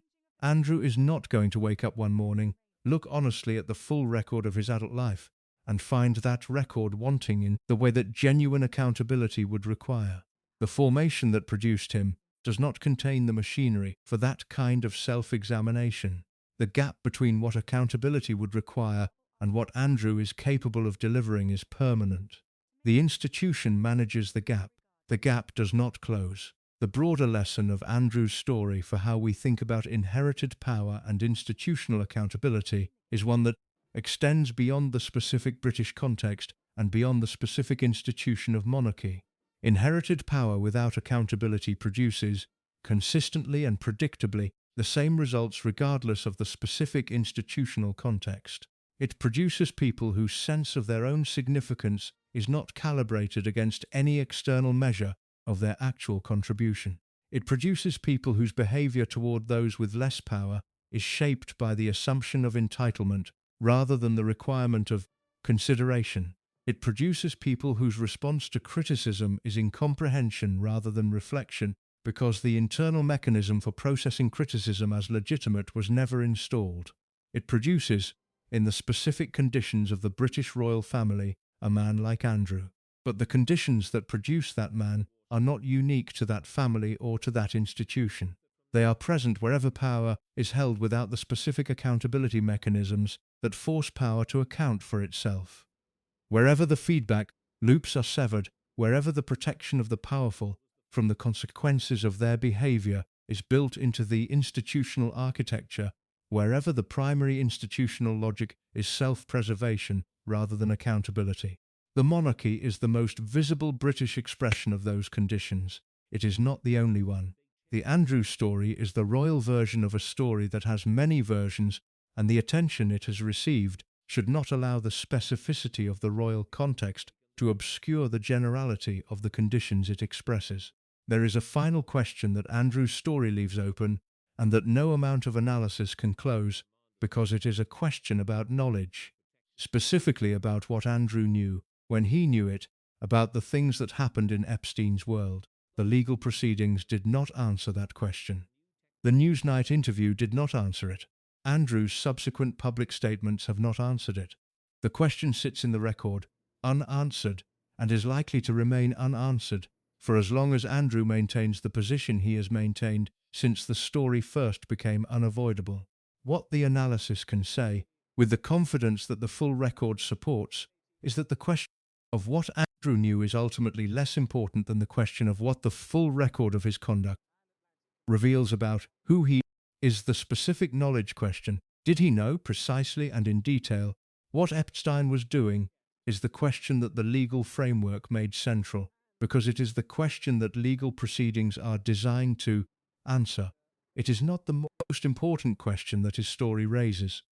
The most important question is the one that has been the thread running through this entire account.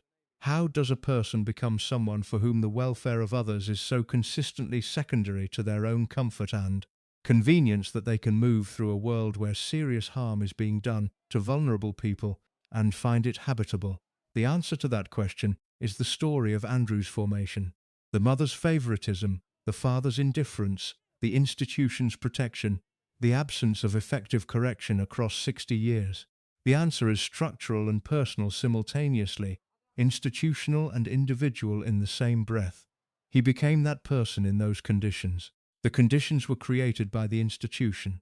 The institution was sustained by the public's willingness to extend it the deference the bargain requires. The chain of responsibility does not end with Andrew. It does not end with the Queen. It does not end with the palace officials who managed rather than addressed.